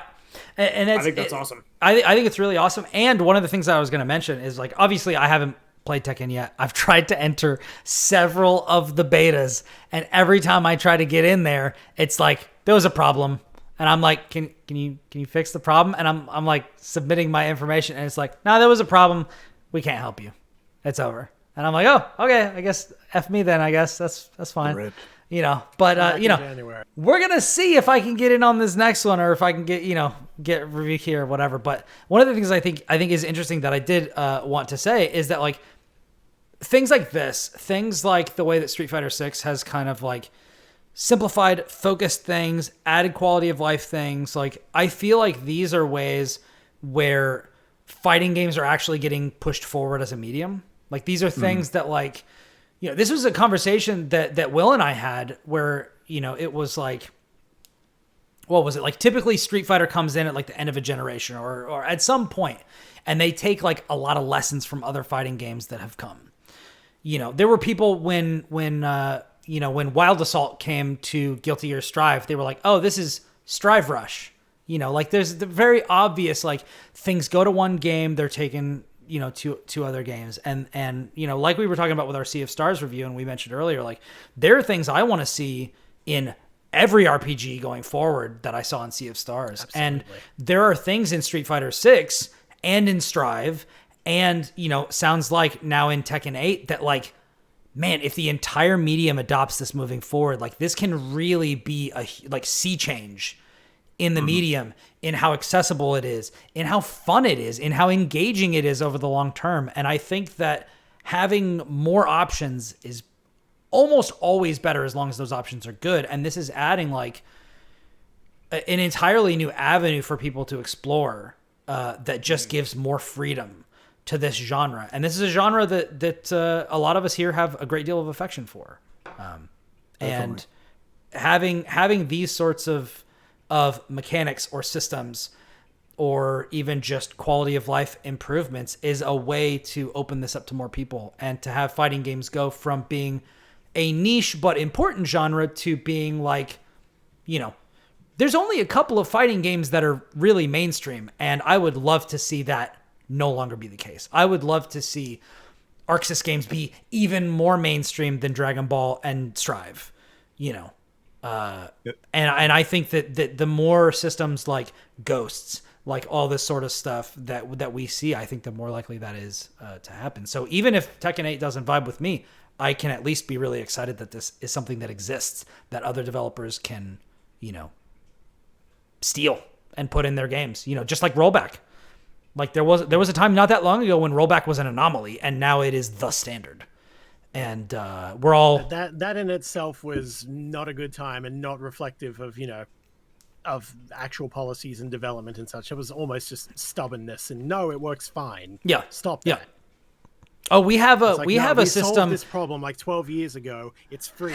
Go adopt it. GGPO is right there, guys. Please. We have a delay based system that's even better than rollback. Trust us. Source. Hey, Will. What's the source? Source? I fucking made that shit up. It's because I made it the fuck up. Yeah. No, that's exactly what it is, right? And like, I get it. Like, if you're in Japan, delay-based works fine. Yeah. But I do think, like... Players in small locations. Or Europe. Yeah. But I think, like, the recognizing of, like, people want to have more options for playing the game. They want to be able to train against people. They want to have options like this where they can play in a more stress-free way, right? Yeah. I think all of that, like, opens it up to people who maybe, like, are intimidated by games like Tekken. Because Tekken is an intimidating game. It's a very complicated game. Ronnie once said, Brian and I go back to this a lot when I try to explain Tekken to people, that it is the only fighting game where moving backwards is a learned skill. Yeah. Tekken, Korean backdash is in Tekken, right? Like, you have to understand how that works if you want to play the game at a very high level. And that's hard. Like, that is a legacy skill that people develop over years and years and years and years of playing Tekken. And so, like, anything that they can do to make it so, like, oh, I see, I can do this, right? Or I can practice this way. Makes it easier for people to play the game, and then maybe they'll play other fighting games, or maybe they'll try other genres that they didn't, know they liked because they liked this, beat 'em ups, action games, whatever you have, So, yeah, I feel like something like this, if it works and it's like packaged and presented the right way, one of the things I personally feel about things like your auto combos or your modern controls or your your cinematic story modes is like that brings in more people like on the jump, but I feel like those people then they're just like, oh, that was cool, and then they leave. Something like this where it's like a actual like a training tool that makes sense in the ways we described. I feel like that could get more people on longer. It's useful at all levels of play. Yeah. Like that's a thing. Things that scale, like, yeah, you're talking about auto combos. Like, a lot of people have said that Super Dash from Dragon Ball is like a really cursed mechanic because, it has counters and it has answers, but also, like, if you're right, you just get to skip neutral and stuff. And, like, people have said that, like, that's very scrubby. Now, in the game's defense, people say everything is scrubby when it first comes out. That's just how people. Yeah, for sure. But, like, I think that you're absolutely right, Lucas. Where, like, mechanics that scale to literally every level of play. Like, there's no level of play where the ghost stops being useful. Like, if you are Numenheimer and you want to play Japanese players without going to Japan, fight the fucking ghost. You know what I mean? If you're a European player, if you're a French player in Dragon Ball and you want to fight some Japanese player that's godlike but never leaves the country, you can do it. The problem where, like, Hook Gang God beat all of the best Japanese players in the world at Summit of Power because nobody had fought a good Piccolo before. That problem doesn't exist anymore because you can literally just pick who's the best player of this character and then just fight them. Now granted, it's not a one-to-one. You're not actually fighting them, but, like, you get what I'm saying. Like, it's useful, Yeah. And one other thing that I haven't talked about that I think is really cool is you can also fight your own ghost. Yeah, I was thinking about that. If you're like, I think you mentioned it half-assedly, but yeah. Yeah, like, how do I stack up, right? How do I stack up against myself? Do I know how to deal with the stuff I'm doing? And you can see your bad habits because your ghost is doing them. Yeah, is that me? Is that me stronger than me? Oh, fucking kill me. Obligatory Like, Team 4-star reference. Excellent, I love it. Like, hey, man, I'm dropping this combo a lot. I have to learn. And also, your ghost isn't stagnant, right? Your ghost learns continually. So if, like, you're dropping a combo a lot, your ghost will drop it. And then if you start hitting it consistently, the ghost will be like, cool, I don't drop no more. No, okay, so interesting. So can you turn off the learning? Like, if you just want to be like, this is me. Nope. Okay, interesting. Because I was going to say... It tracks player matches and it tracks ranked games. It tracks everything. Okay, so, but if you don't improve and you stay at the same level, your ghost will stay at the same level? Yes. Okay, so if you fight yourself, if you fight your own ghost and you adapt to what it does, you get better, and then it also gets better. So then, conceivably, yeah. So if you start, like we're getting like really granular with this, and then we can leave it. But like, if you start the game and the first thing you do is go in and fight your ghost, you're both at level 1. When you adapt to level 2, your ghost adapts to level 2. Then you have to go to level 3, and your ghost goes to level 3. That doesn't seem like a terrible way to learn the game. I'm going to be real. No, provided, you can make the jump too, because your ghost is only going to do what you do. Yes. But yeah. But so long as you have the ability to adapt, That is the classic meme of like taking a power strip and taking the plug and plugging it into the power strip of like, that's infinite energy, baby. There you go. It's like Final Fantasy 2. You're just punching yourself and like, I'm getting stronger. Yeah, basically, yeah. Priest, yes. So I don't want to, belabor the podcast on the ghost thing in Tekken 8, but I did want to talk about it. I do think it's really cool, and I'm keen to hear and see more of it. Yeah, I imagine that they will run an open beta before the game comes out because everything so far has been closed. But it's as someone who's gotten to sit and play with it for a long time, it feels really, really good, and it feels like, it does what it says on the tin. It learns. Like, that's awesome. Yeah. Nice. Good stuff. Cool. All right. Kris, what have you been up to? Not as much as the rest of you in terms of new stuff. So my big thing at the moment is I continuing to play Baldur's Gate 3. Obviously, hopefully we'll have that done soon. Kind of sidelined my own single player game with that in order to continue playing multiplayer with a couple of friends of mine. And that was what we called our shitpost playthrough, and it kind of is, but they both have finished. I've watched them finish at least once, and so we all kind of know what we're doing. Sorry. What's up? Sorry. I think I killed Lucas. Fair enough. But yeah. I'm sorry. People are filthy, disgusting, absolutely just unhinged levels of Please continue. degenerate. Please continue. Anyway, as I was saying before, so rudely interrupted. Very true. Very true. So we're just blitzing through multiplayer. We basically did like an 8-hour sitting or so and just finished like all of Act 2 in that time, just because we all just know. It's like, we know here's the encounters we need to do. Here's the ones we can avoid. Here's how we're going to do this. And we're also just playing on easy because we've done it on, regular or whatever. So we're just like blitzing through stuff. And that's been great. And that's been good fun. And that game continues to fall apart when we poke it the wrong way. There's so much there. And it's inevitable with that many moving parts, I guess. But I just keep finding new interesting ways to break it. Not in the mechanically fun ways, just in the, oops, I don't think they thought about this order of operations very well. And The classic Bethesda problem. Pretty much. But yeah, and then I'm very curious to see how our run of Act 3 goes, because Act 3 is definitely the one where the pacing tanks and everything kind of drops off a cliff, and that's where I have the most issues. You'll see in time, Brian. But yeah, it's a great game. I can't deny it. But yeah, I'm still firmly ensconced in Act 2. I'm not actually sure how much of Act 2 I have left, but I'm sure I can pick Chris's brain off the air. Yeah, give me a detail when we're not spoiling for the internet. But yeah, so that continues, and that's the bulk of the most relevant, interesting stuff I have been doing. A lot of other stuff is just old comfort games and such. I'm not really working on new stuff as much as I should be. I just decided, I can't really be bothered with that.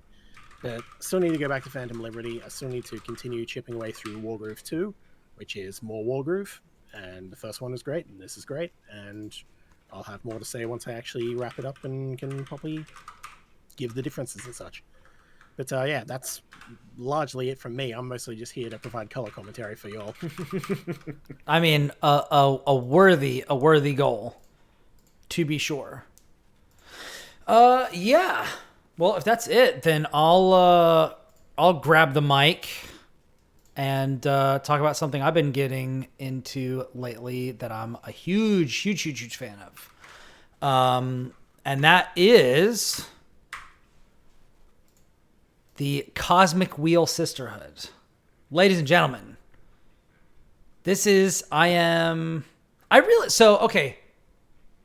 gripe. At what point does the Switch decide it's going to stop telling you when you started playing a game as far as days ago are concerned, and when it's actually going to start telling you how long you've played the game? Because this shit is incredibly obnoxious. I'm like, oh, how long have I been playing this game? And it's like, you started playing it 4 days ago. And I'm like, that tells me literally nothing. That doesn't mean... I feel like it just changes randomly. It's like, oh, just played for a little while, okay? Yeah, played for a little while. Played for 30 minutes. Played for 2 hours. And I'm like, that's what I want. That's what I want. I want to go in here, like on the PlayStation Network or like on Steam, and see a number of how long I have played it. Because I have no clue how long I've been playing it. I know that it tells me that I've played it for 65 hours, which is outrageous and not at all true because it's been sleeping for that long. Like since I started playing it. Like I've been playing it for a few hours, maybe 4, 5, something like that. I don't know. But the game is like 6 to 10 hours long. So I have no idea if I'm close to the end, if I've just been sitting on screens for a little while. No clue. But anyways, the Cosmic Wheel Sisterhood is about a, it is like a, God, this game is hard to describe. It is a game that focuses on a witch that has been exiled for 1,000 years. Witches in this universe are, in this reality, are immortal beings that were once mortal and then at some point they ascended. And became these immortal beings that have like really powerful abilities and access to magic and all these sorts of things. There are all kinds of witches of all shapes and sizes and colors and things like that. The particular witch that this game is focused on, her name is Fortuna. And as I'm sure you can imagine, she is into divination, as the classical figure Fortuna was. This is not that person. This person existed in like the 1970s, 1980s, and then ascended. And this is way after that. This is like in the mid 2000s. And by mid 2000s, I mean like the 2500s, maybe later from that, maybe even way later from there. But witches live all across the universe, and she has basically been banished to this like tiny room in space somewhere. And she is 200 years into her exile, and she decides to do something that has been forbidden. And she as one does a couple hundred years into your exile. And she summons a being from beyond reality, a cursed being called a behemoth. And she decides that she is going to bind herself to this like eldritch being to gain the power to bring an end to her exile. And whatever shape that takes is up to you. You can come out of this guns blazing. You can come out of this being like, I was just sick of being trapped here and I just want to do something else. You know, you can be very forgiving. You can be very understanding. You can be a vengeful, like malicious person. There is a lot of flavor that you can bring to this. And that is one of the things that I like the most about it. Your version of Fortuna is not going to be mine. But before she was sent into exile, her tarot card deck that she used for divination was taken away. And so as part of the binding ritual with this behemoth, she is creating a new deck for her to use her divination powers. And it is much more powerful. And it is also completely custom. So you are going to be taking different elements. You'll be taking card backgrounds that are based off of different locations in this magical universe. You're going to be taking different figures to put onto these cards that also bring different meanings to these cards. You're going to be having little accent pieces like some alcohol that brings out the truth or inner emotions, or a weapon of war that only that you can attack anyone with, but only deals damage to the guilty. Like there's a lot of like weird little mystical elements that you will add, and then you will totally design your own cards, and then you will use those to do readings, and based off of the elements that you have built them on, you will get different options for your interpretations for those readings. And you can choose which one of those you pick. So like you do a reading on someone who you haven't seen in like 200 years or whatever. You can say, you know, you pull like, I don't know, God, what's one of my card names? Ponderous. You can pull Ponderous, and then it'll be like, oh, you've been depressed for the last couple of years and you're thinking about leaving the Coven. Oh, you have made secret plans to rise up and overthrow them in like a bloody war, or you'll do this.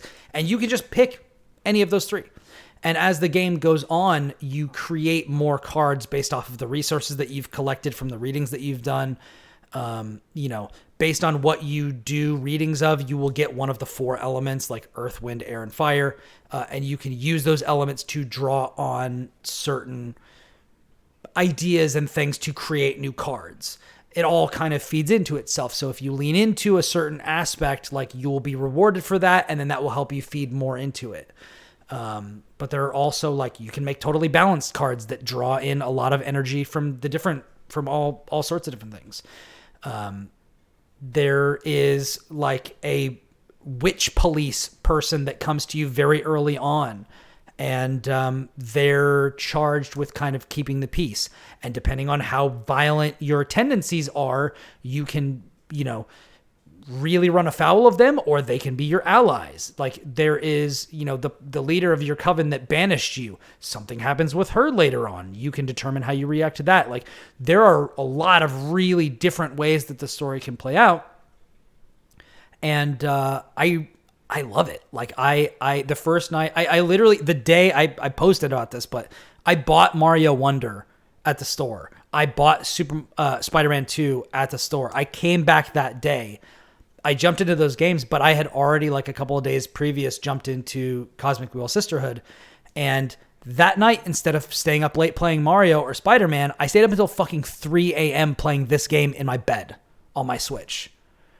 Like this is Legion hours, baby. Let's go. Yeah. This has skyrocketed. This has shot up my list. Like this is now maybe my front runner for Heart Pick of the Year.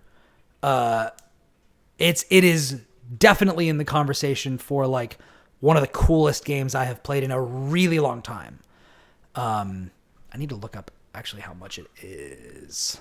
Cosmic Wheel Sisterhood Switch. Oh my god, you're gonna make me put in my fucking info. Disgusting. Are you getting age gated? I am getting age gated on television. On Steam, it's like less than 20 US, I think. It's $18 on sale for $15 on Switch right now. Now it's rated M. Partial nudity, strong language, sexual themes. One thing I forgot to mention. This is also made by the same creators as a previous game that I reviewed, the Red Strings Club. And characters and elements from that game actually make appearances in here. The bartender and the bar from the Red Strings Club are elements of cards that you can make, which I thought was pretty sick. I always love it when stuff like that happens. So anyways, this game is really fucking good. However, I will say I was playing it on Switch. I have a review key for this from the PR firm that's representing it.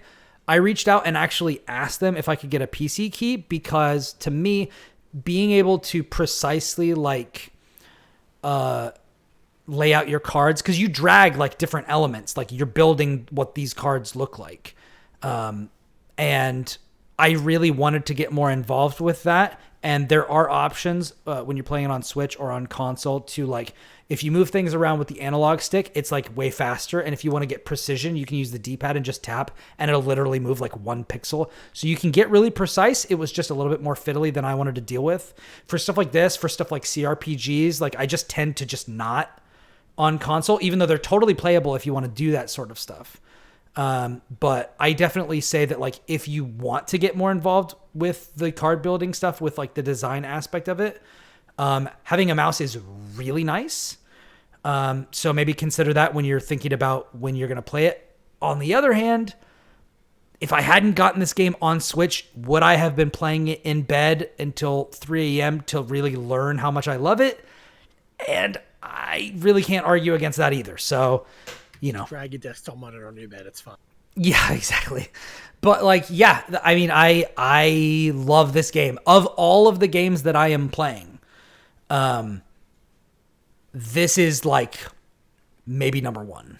Like this and Mario are like fighting for my attention at the moment. Even though I have Spider-Man and I've been enjoying Spider-Man 2, I don't know how much we're going to end up talking about that tonight, but you know, I've got that. I've got these other things. I've got Baldur's Gate 3. Like, you know, this is like the thing. This is the thing that I want to be playing the most right now. And I think that should tell you everything that you need to know. So let's go. You sold me. I want to play this game now. Yeah, absolutely. Yeah. I'm sold. What's got you so into it? Is it the way it's written? It's mostly like a visual novel, right? It's mostly a visual novel. One thing that I think the thing that really has me is, one, if you know anything about me, if you've been listening to the show for a long time, you will know that I go to games for stuff I can't experience in real life.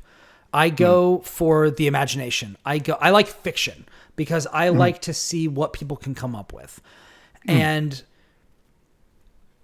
there is a good deal of that. The interaction between you and this behemoth who like has existed for like, I'm not going to go into like specific character spoilers, but like this is a character of a different like echelon. And the ideas that they go into, the thing about this is it doesn't do anything super complicated, but I feel like it has something that I think is rare even still to this day, which is like it's got that human touch where like I'm playing as this character, and this character has like, it's not all up to me. Like there are elements where she's having conversations with other people and she says things and I'm like, okay, so that's what she thinks. So I need to get into that headspace, but you don't have to. You can take her in totally different directions if you want to. But there's an element where it's like, I'm both embodying a very real feeling character and also bringing me to it in a way that like I'm putting my thumb on the scale in a way that feels really satisfying. And the other characters that exist in this world are also like well fleshed out. Like it's so strange because a lot of times I will talk about characters and well-written characters being like fully fleshed out or like three-dimensional or things like that. And typically to me that takes a lot of time, or it takes a lot of deliberateness. Like it takes a lot of focus. It takes a lot of going out of your way to like explain why the character feels this way, what are their motivations, these sorts of things. And the Cosmic Wheel Sisterhood does this with their characters, but without doing any of that. Like it's the weirdest thing where like the way that the art of these characters is done, the way that they talk to you, they convey in very short sentences, in very small amounts of time. Like they convey a lot about these characters. There's a succinctness to the way that this game goes about its characterization that I think is really impressive, even though like I can't necessarily point to any one thing that makes it stand out. There's just like the vibes are immaculate. There's something. The vibe is good. There is something here. Like, you know what I mean? It's there is something here. There is something to,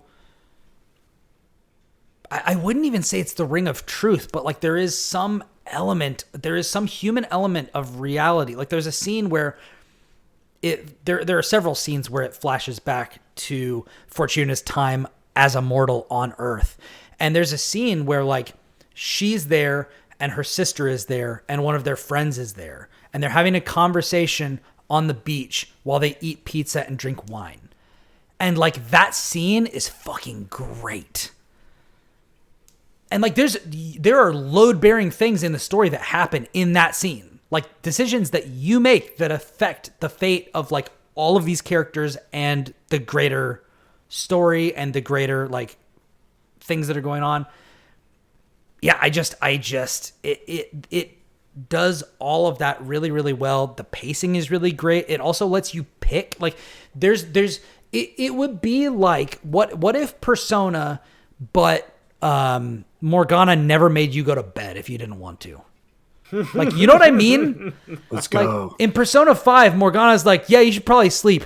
That doesn't happen in this game. Like, if you want to take a break and you want Fortuna to go down and sit on her bed and read a book about something, you can read a book about something. You can study about something. You can go to sleep if you want to. You never have to.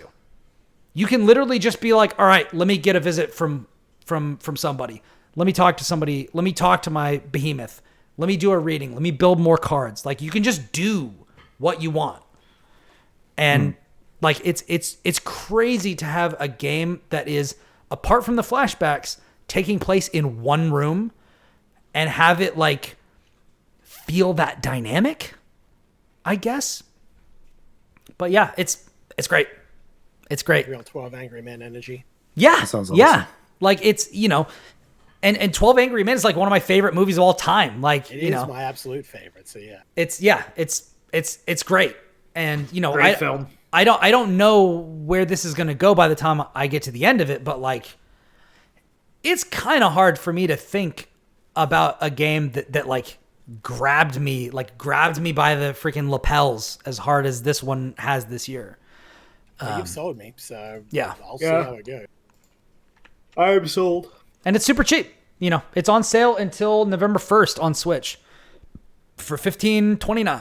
So if you're gonna pick it up, like, Switch is a great place for it. Looks good.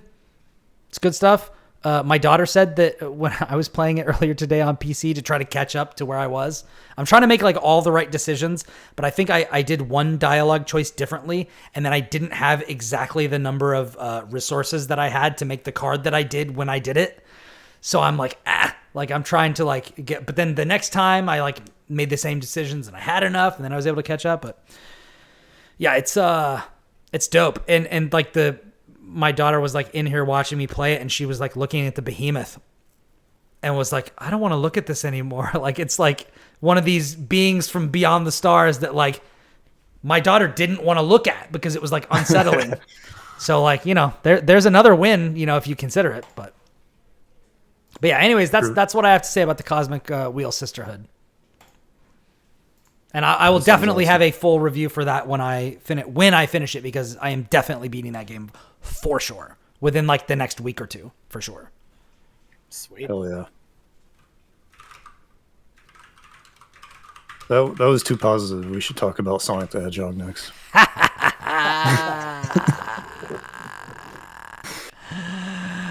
We had to do it to him.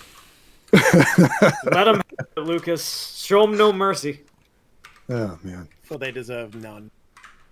Listen, someone has to put Sonic fans in their place every now and then. So we're reviewing Yeah. Sonic Unleashed, right? No, I actually like that one. God. So Brave. Sonic Superstars is not a bad game, but it's incredibly disappointing, I think, is what I've kind of come down on it. So I was playing it some more today. So it's a Sonic game, is what you're telling me. I'm fucking with No, you. because like, no, I know. Yeah. I'm trying to be Gracious. Diplomatic? Because like with Sonic games, I feel like, at least for me, it's like I'm either having a good time or I'm not. And this one is like oscillating back and forth a lot in weird ways that I didn't expect. I think like Sonic Team has this really bad habit of like just dropping a game out and then instead of like iterating on stuff that works, just being like, all right, time for the next one. We'll do something completely different now. They toss it out and they never iterate. They never develop an idea. I think that was, Yeah. I just watched the latest Jimquisition, which says the exact same thing, basically. Yeah, you know, I think like there was a Jimquisition from like way back that said something really similar. That might be where I took it from. Yeah, it seems like, and this is all kind of like reading between the lines, but it seems like there was drama with the developers of Sonic Mania that impacted Sonic, what is it, Origins a lot, and then resulted in, if there was going to be a Mania 2, there suddenly was not going to be a Mania 2. And this There should have been! Anyway. Yeah. Yeah, my understanding is that Mania was pretty well received. Oh, It's probably the best Sonic game ever made. Yeah, people loved it. It did really well. It just sounds like the suits and the people on the ground did not get along very well. Because it wasn't made by Sega in-house. It wasn't made by Sonic Team specifically. So, the moment you get the suits involved, they're like, okay, cool. Take this fan project and corporatize it. And how'd that go for them? We're not getting a Mania 2, probably. Yeah. And it's weird, too, because, like, with Frontiers, like, that game got really well received for the most part. And the whole thing of that was, like, we took an L on Sonic Forces at a magnitude that we're not even used to taking, so we're going to take some extra time on the next one. It seemed to pay off, and then this happens. So it's weird. And you can, like, tell... Mom Jump in the chat asked the question. The platformer's golden question: when does it get fun? Yo, for real. That for real. Okay. So, perfect opportunity to just dive into it. So, Sonic Superstars is a 2D style Sonic game. And it has a lot of familiar elements. Like, if you looked at this and then you looked at Mania, you'd kind of like connect some dots. Like, T. Lopes does the soundtrack. T. Lopes is great. It has very similar vibes to like Sonic Mania and like the music he did for Origins, blah blah blah. It's got like this opening animation that's very clearly different from the ones in Mania, but have a similar vibe and style. So it's kind of got that energy to it, or at least it's shooting for that energy. But if you look at it, obviously it's 3D models. It's not 2D visuals or sprites. Also, like, the big thing is it's co-op multiplayer. And if you look at like videos of it, it looks really similar almost to like Rayman Legends, or less directly, but like the new Super Mario Bros. Games, where there's just like people on the screen and they're jumping around and blah blah blah. And like the visuals are really nice. Like, I think this is the best attempt at like 2D 3D Sonic that has come out of them. Like, the characters have a lot of life to them. There's lots of little animations and personality, and like, if you just look at this game, if you're watching a video of it or looking at screenshots, it looks good. But the multiplayer is just a total like swing and a miss. Like, it is just bad. Playing this game multiplayer, you are not going to have fun. Straight up. Like, I was trying to play it with my kid, and he's 11 years old. He's much more forgiving on things than I am. And he was just like, something's not good right here. Something is off. And basically the problem there is like, it doesn't know what to do when the players get separated, which is like something you think would be like the first thing you would have to think of if you're doing a co-op single screen Sonic game. You know, like the Mario games, where someone falls or whatever, they turn into a bubble, they get dragged back, blah, blah, blah. Yeah. In Rayman, the screen just kind of zooms out. Yeah. Here, your guy just like vanishes into the ether, and you get a little thing in the bottom that's like, press the X button to respawn. And then your guy kind of flies back in, and depending on what the other player's doing, will color very much what happens and how soon you need to press the X button again or not. It's just like, it doesn't know what to do as soon as the fast stuff happens. And it just totally breaks any sense of like playing a multiplayer game together with people. Unless you're exactly on the same page and same wavelength, and you're like, all right, we're going to go this direction, and we're all going to go flying off in this direction, which doesn't happen, It just doesn't happen. So we spent more of our time together just being confused and trying to keep up with what's going on, and than actually like playing the game. And it's just like a total whiff. So like I thought I was done, and I went back to it just to play by myself, and encountered a whole different set of problems. One of the biggest problems is like the camera zoomed in really far, which like helps those nice looking models look really nice on the screen, but then you can't see what's coming in front of you like you should in a 2D Sonic game. And the faster you go, the worse that's going to become for you. Yeah, especially since problem number 2, this is probably one of the worst Sonic games in terms of having speed traps. So like a good Sonic game will let you go fast and will give you freedom to like react to things, or not just put things in the way on purpose to be an asshole. This game is like, nah. Here's spikes every time there's like something fast happens. Here's pits, here's enemies, and they're all going to be exactly in the spot where your face is going to be if you decide you want to run fast for more than 5 seconds. And it's just that the whole time. Correct. Now, for the layman, right? Correct me if I'm wrong. The point of the Sonic the Hedgehog franchise, right? What does he say? Is that he has a need for speed, if you will. My man has got to go fast, and they're not letting you go fast in the Sonic game? Oh, they said, for it. yeah, How dare you? No blast processing allowed here. Oh, man. And I feel like maybe they were like, well, we want to have this game be multiplayer, so you can't just run off the screen. We want you to slow down a little bit.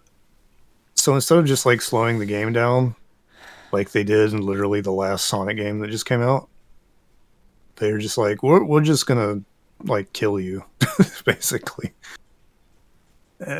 And it does that at the same time that it also has the levels are just huge vertically, like massive. Like if you're running through something, you'll see like hints of other things to do all up and down. And just like between the camera being so zoomed in and just it being like a classic, cadence of a Sonic game where you're going fast, it's just like you can't process that information. And so they just kind of take shortcuts by like they have the big rings that shoot you over to the bonus level to get the Chaos Emerald, blah blah. So they're just like, we'll just toss like 2 or 3 of these in different, in each level. So you go sailing by one, that's fine. Maybe you'll hit the next one. There's no game over. So it sort of like puts the guardrails up in places that maybe would be nice in a normal Sonic game, but they're like necessary here.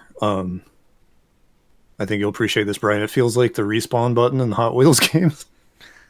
It's like, oh, we know we fucked up, so here's a fix it button instead of like, it's something more organic. It's like, like that, or like in any game where the main character is like, another one? Seriously? It's like, bro, you had the knowledge that this was going to be a problem. Fix it. Yeah. Make it not a problem. Or make it humor. Yeah. Don't put the onus on us to deal with your fuck up. Nah. Exactly. This is clever. Wink, wink, nudge, nudge. Say no more. Say no more. Like, motherfucker, you could have not put it there. Yeah. Yes, please say no more. I don't want to hear this shit. That's why Duke Nukem Forever didn't work. But it's why. But at the same time, it's why the opening beat of Doom 2016 really does work, because the guy is like, I'm going to explain something to you. And he's like, nah, fuck you. I don't care. I'm going to punch this monitor away. I'm going to break that thing, smash cut to titles. Classic. Exactly. So that's what you do. You cheat that you're going to do that, and then you don't. And then people are like, hell yeah. And they're into it. Yeah. And if you want to, it's still there in the codex for you to go read, but you don't have to. It doesn't get in the way. It doesn't color the character.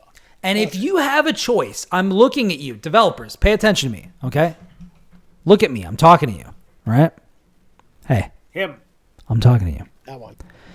if you have a game and you have an IP and the main idea of the IP runs counter to something that you're going to try to fucking do in this game, don't do it. Do not. Cease. Sonic is about going fast. Sonic is about going fast. I don't give a fuck about Sonic, but I do know that about him. If your idea is you want to introduce multiplayer into it and your concession is you're going to sacrifice the pillar on which this entire franchise is built, that means it's a fucking bad idea. Don't do it. You're welcome. Like, if you were like, what's Mario's thing? He jumps on dudes. He jumps. Cool. What if we made a Mario game where there was no jump and he had a machine gun? Yeah. Nah. Yoshi's Safari for the Super Nintendo. My man. What does Mario eat? Mushrooms. All right. What if they were magic? I mean, maybe they are magic mushrooms. Mario's weird. But, like, listen. You're just describing Super Mario Wonder here. Yeah, exactly. I'm sorry. You're right. And also, like, we can go into, like, oh, you catch Pokemon. What if there was a game where you didn't catch Pokemon and instead you took pictures of them? Oh, shit. No, that was actually really great. No, that was actually good. I'm glad they did another one. Do a third, please. What if we put a bucket on Mario's head and he couldn't see where he was? Oh, no, they did that too. Shit. What if it wasn't? I'm saying, what if the hero of time wasn't actually the hero yet? He still needed to practice a bit and he needed to train up with his crossbow. Oh, wait. The game of the Platformers podcast. That was a great twist. Crossbow training, ladies and gentlemen. However, all I'm gonna say is, in Sonic's case, it's doubly like unforgivable, right? Because it's not just like Sonic goes fast, right? Like that's his deal. It's in the name. Sonic implies also, like, speed. Again, like they solved the problem in the previous game. Sonic goes fast. That doesn't mean he has to go the fastest at all times. You can pull it back a little bit. It still moves fast. His feet are still running, but you can play with the math and it'll work. It'll be fine. And also, there's also a really important concept, which is every decision that you make, there's an opportunity cost to it. And what you are buying, you need to make sure that what you are getting is worth what you are spending for it. And I haven't played this game. Like, Lucas is going to have to tell me if that's the case, but it doesn't feel like what you're getting is equivalent to what you are trading away. It seems like they should have probably traded something else for that. Yeah, it's weird because, like, another thing to point out in the game's credit, like, the mini games are really cool. Like, when you're getting a Chaos Emerald, it does this weird, like, swinging thing that looks really stupid, but it's actually fun to do. Which is like perfect for a game like Sonic, because like they look really stupid, but they're fun to play. They do the thing with like the rotating stage from the first Sonic game, for like this other collectible, and that's actually fun to play multiplayer, because there's more room for like communicating with the other players, and if one person messes up, then the other person can keep going, and that works really well. The boss fights are really cool. They do a lot of fun and interesting things with the boss fights. So they're in there cooking, but they just, they trip really hard where it really mattered. And it's a shame because, like, again, like, it looks good. Smells good. It's got good teeth. Yeah, it smells great. Fresh chili dogs. And like, it feels fine. Like the physics in Sonic games are something that people get really, up in arms about, and it seems fine here. It's just like everything around it just doesn't work. It's weird because like I was kind of looking around just to see, how people responded to this game because I got it kind of late, and like it seems like it's fared better than other games that kind of messed up in similar ways. Like, I don't know if y'all remember Sonic 4 back in the day. That was a disaster. The game was bad. That game was bad. Yeah, real bad.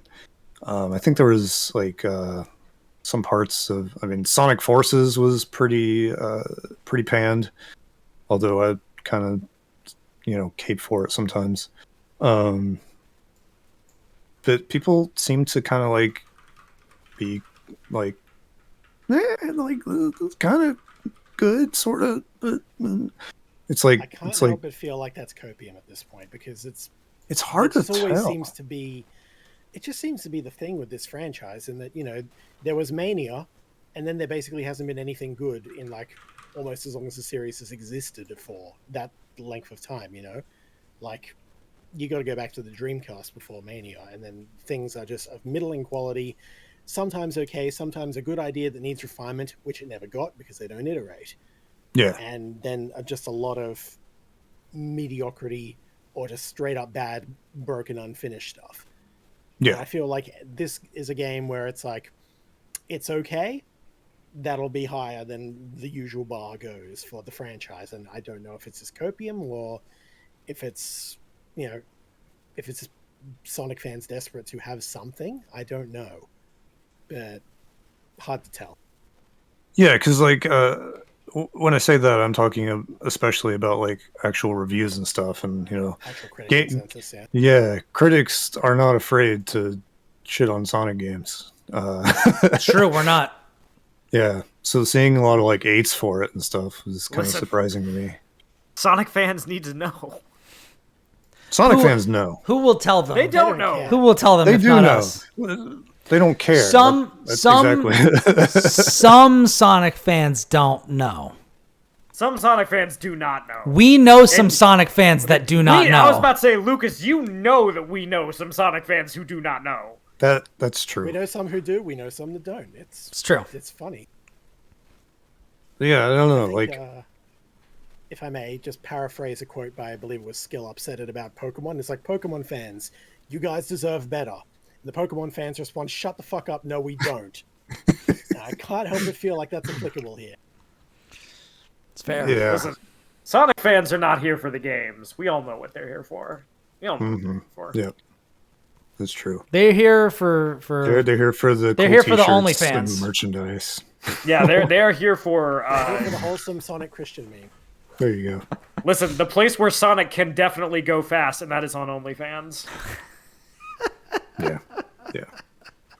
I don't know. Like it was looking up for Sonic for a hot minute there. Like I legitimately enjoyed Frontiers, like start to finish. I played that game more than I expected to. I liked Forces. I'm the only person on planet Earth that liked Forces. That's fine. I understand. Was that the 3DS version, or is that Colors? That Colors was on 3DS or regular DS. Forces was the one that came out on like PS4 and stuff. Where Knuckles famously was like, "This is war, Sonic," or whatever. They just leaned into the friggin' edgy try-hard shit. It was Even very more so silly.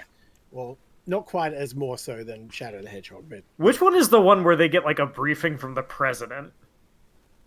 Bro, what? You gotta be more specific. I'm pretty sure that happens more than once. What? Oh, I have to narrow it down. It's happened more than one.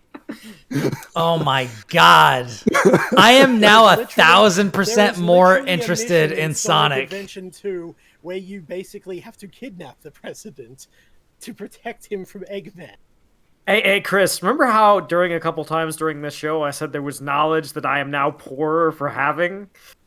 I have to suffer. Bro, this You is a join day- me, you join me. in Strike that. 3. Dude, today Will became a straight up Lovecraft protagonist. He is cursed with knowledge again and again and again. It's just against my will. I am going through it right now. You're gonna start getting the eternal darkness, sanity effects in the moment. Yo, in the a minute. meter Just- is rising, bro. You're Let me dude, tell you're you. you're camera's pi- gonna start tilting. Your heads is gonna explode and start quoting Shakespeare at you. your not had pineal enough gland alcohol for is these expanding and observing something from a parallel universe that should not be. Oh, that's another game that needed iterating. on and You never know, to got it. look upon this is madness. That's how I feel right now. Yeah. I'm like, Yep. Welcome to Sonic fans. listen, this is there are places man was not meant to tread. Okay. Yep. It's true. I'm not even a fan. I just happen to know some of this shit from older games. It's Why do you? bizarre. Because I played the Adventure Days. That's about where I went. I draw the line here. You know what? So at least like it hasn't gotten worse than the BioWare incident. The BioWare incident. That was rock bottom for Sonic, I think. Yeah. Fun fact: BioWare developed a Sonic game. Oh my god. Chris is out here like, I have so much cursed knowledge. Oh, I have so much knowledge for you, Will. Chris is wielding like a cudgel the Sonic equivalent of the Necronomicon. Yeah, except he hasn't even opened the damn book. He hasn't. He's hitting me in the head with He hasn't. He's literally reading the fucking pull quotes from the back of it. I actually did know this thing about the BioWare thing, but man, I'm glad that I have the ability to forget knowledge that I don't want. In 30 minutes, I'm going to be watching TV, and I'm going to forget this entire conversation, and it's going to be great. So the terrifying thing is that I'm the real Lovecraft protagonist because I can't forget that stuff. Oh no, I did not want it to happen this way. To show you. It can happen to you, Brian. It can. I got mixed by this conversation like 7 times. I'm not gonna lie to you. I'm not gonna lie. Insight gained, Bloodborne up. Yeah. Your eyes are opening. When I see the what do they call the winter lanterns? Amygdalas. Oh yeah, I was going a different direction. I was going with the winter lanterns. Yeah. I'm going to make a literary reference. Chris out here with like his Sonic knowledge being like, look upon my works, ye mighty. Like, and Jesus tremble, Christ, yeah. I am Ozymandias Sonic team. Yeah. The curse, man. Okay, I was gonna, my domain. I was gonna go deeper and being like Sonic fans being like, wait, we don't want you to do this. We have to stop you. And Sonic Team Ozymandias being like, I did it 30 minutes ago. You think I would have told you about this if there was any chance that you could stop me? No. The game shipped 6 hours ago. We went gold months ago. Yeah. Oh my god. This is There's my a kid cheat. outside in a Shadow the Hedgehog costume and tears. Do it. Just do it. My face hurts. My face hurts from smiling from all of this. This is one of the most delightfully unhinged episodes of this show in a long time. And we haven't even started quoting the fan dubs yet. It's so true. That sounds like a great place to stop. It does. It does sound a great place to stop. But Eggman has an announcement to make. Are you sure? In the chat, the real Lovecraft protagonist only has 2 options. This is true: death or insanity. This is true. So we have to decide what we do at this point. From here, we got a fork in the road. At some point, we're gonna have to take that exit, and who knows what's gonna happen. But we started with the Bible games. I feel like this is just the natural progression of events. We witnessed the rapture. We didn't get off the bus. Yeah. For the hell now. Yeah. So, for the rest of this podcast, we have continued to stray further and further from God's light. I feel you. All right. The Tekken bit was cool. Got the Sonic Encyclopedia here. So oh my god! What the fuck? And then somebody say stop, and we'll see what's on the. Stop. Oh, it's the cover. What a shame. All right, try it again. Do it again. No. Okay. We have to finish the bit. We have to finish the bit. All right, here we go. You get 1. Wait, Stop. show us. Okay. Yeah. What is the most cursed thing on these pages, Lucas? Knuckles Chaotix for the 32X. Ooh, that's pretty cursed. Yeah, here is funky concept art. Oh, it's too blurry. Whatever. Yeah.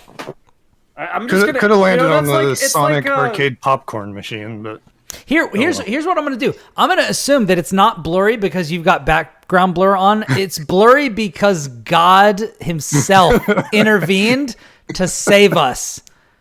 Like, has anybody ever seen? There's a Matthew McConaughey horror film from some decades ago. Texas Chainsaw 2? No. Okay. Little movie. I believe it is called Fragile. No. It's called Frailty. Check it out. Okay. All right. So, In the rare category of horror films that I have seen and are good. Listen. Watch Frailty. I don't think it was that. I think it was like to look upon something like that is to like look on an elder god, right? To do so is to know madness. Yeah. So you think this is our brains being like, no, I refuse. We cannot understand or comprehend. Sonic is. It was in the beginning, is now, and will be forever. Like, and it's been horrible the whole time. Yeah. Look, if we want to talk about Eldritch Beings, should I pivot into Kirby lore? Because My God. I need to stop. We need to let's pivot. Let's stop. Okay, all right. I'm gonna pull our escape chutes. This is the in case of emergency break glass moment. All right, here we go. I'm breaking the glass, and we're gonna talk about Super Mario Wonder. let's A do good that. platformer that's Talking about an actual multiplayer. good platformer, apparently. Yeah. So I'm in the third area. One thing I think is very interesting about this game is, if I'm not mistaken, I think areas work a little bit differently in this game than they have previous. Anyways, Will and I talked about this. We played the first 5 levels together. Or not the first 5 levels, but we played 5 levels of this game together at PAX West at the Nintendo Live event. It was dope. We both loved it. It was really, really fantastic. It was definitely I think it was definitely top 5 for both of us as far as games of the show is concerned. Correct me if I'm wrong. Somewhere in there. Anyways, so I have been playing it. Has anybody else here been playing it also? I've played. I think I'm in the second world. Okay. So wow. Okay. So I'm the furthest. Okay. Mario Wonder is a fantastic little game by some indie developers called Nintendo. And small indie studio. You've never heard of them. You know, I think these guys might be onto something with this Mario character. This Mario character? I really the name think this seems a bit weird. Maybe they should focus it. Maybe Jumpman would be. I really think that might be a good idea. I think they might be going places with this guy. But I am begging you guys to stay focused. Yes. So I will just assume that people know who Mario is and what Mario games are like. So I am going to absolutely. Actually, it is a new voice actor, so that is notable, I suppose. However, I think that you would be forgiven if you didn't notice that it was a new Mario voice actor, and I think that's solid praise. Yeah. So they do like Eric Bauza Looney Tunes kind of thing, where they just kind of have him like. He does like a Chris Martinet impression, basically. Yeah. Which I think is totally great. I don't think there was anything wrong with anything that Mario was doing in voice acting in the past, so I don't really see a need to change it. One thing that I think is very, very interesting are the ways in which Mario Wonder changes the formula, ways in which it returns to previous formulas, and things like that. So for one, there are now no timers on levels anymore. Thank God. So you can take your time, you can explore, which is good because my understanding is the further you get in, the more things are kind of cleverly hidden. I definitely found something hidden that I was like, there was literally no hint that there was anything here. I just kind of like stumbled upon it while I was kind of exploring my abilities. And to the abilities kind of comment, there are things called badges in this game, and these are a huge deal. These are things that you can obtain by doing like little challenge levels around the world map, or you can buy them from shops. Hey, Mario has shops now where you can buy things. You get it's just sounding like Paper Mario with every second. So you have coins, you have regular coins, and just like always, when you get up to 100 coins, you'll get an extra life. But you also now have purple coins. And purple coins are found much more rarely, but there are 3 10 coin, big purple coins in each level. And you use these purple coins to buy stuff from the little shops. And you can buy badges. I'm going to go into my inventory and kind of like tell you some of the badges that I have. Odyssey had a system like that, didn't it? Which I think Odyssey had a similar system where you had like the actual like purple coins were a different currency from your basic coins, which were I might be remembering wrong. It's been a bit. Anyway, please continue. Yeah, I don't know about that, but these are strictly gameplay. So like, whereas like in Odyssey, like you could buy like different outfits and stuff like this, but these are all gameplay oriented. So one of the first ones you get is the parachute cap. So when you hit R1, you will kind of pull your hat off your head and it will become huge and you can just kind of like drift for a little bit. There's also one that is wall climb jump. So normally when you jump up on a wall, you can like slide down, and if you hit jump again, you will jump away from the wall. When you have this badge on, you will jump straight up once and be able to get back up on the wall, and then the next jump, you will jump away from the wall. So it lets you get to places that you can't normally get. I just got one recently where it's the floating high jump, and it basically makes you jump like Luigi from Mario Brothers 2, where you've got like a really high jump and you can kind of delay in the air a little bit before you come back down. So you can, if you get a running jump or you get like multiple jumps, you can really get some air. So there's like a lot of, there's also like just, every time you defeat enemies, you get coins. Like there's a badge for that. There's a badge for at the beginning of every level, it will, even if you are like Tiny Mario, it will make you into Super Mario. It'll just automatically give you a mushroom at the beginning of every level. There's one that like it adds exclamation blocks around, you know, similar to like Mario World, where like you would go to the switch palaces or whatever, and you would hit those switches and then they would just appear in the world. This is a badge, you can equip it and then they're just around. You know, there's also one that I just got that I think is really interesting. It's called Safety Bounce, where if you fall in something that would kill you, you actually bounce up one time.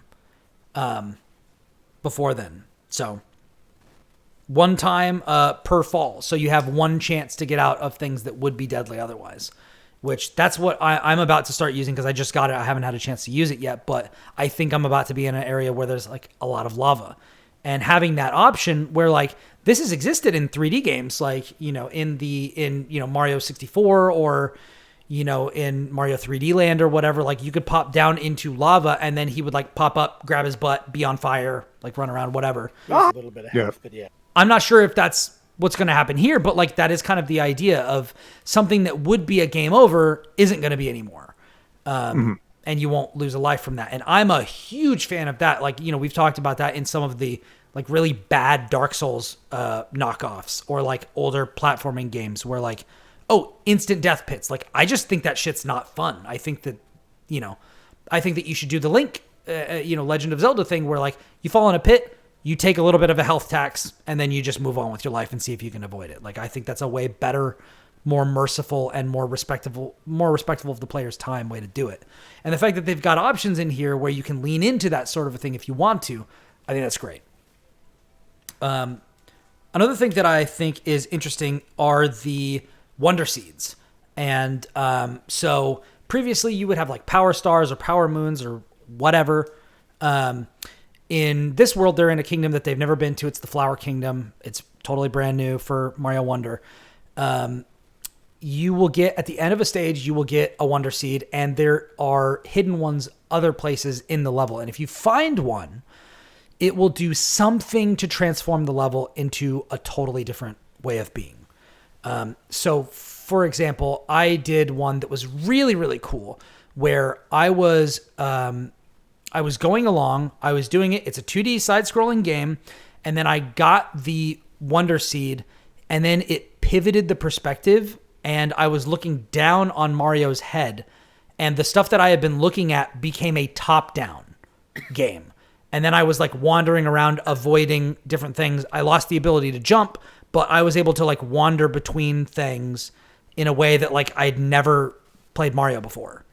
There was another one where I was doing one of the like little ship stages or whatever, and I picked up one of the Wonder Seeds, and for as long as I was in this section, there was a like Bowser cannon ship in the background that was like had a targeting reticule, and as it got over me, it would then beep, beep, beep, beep, beep, beep, and then he would shoot a cannon there, and I had to avoid that.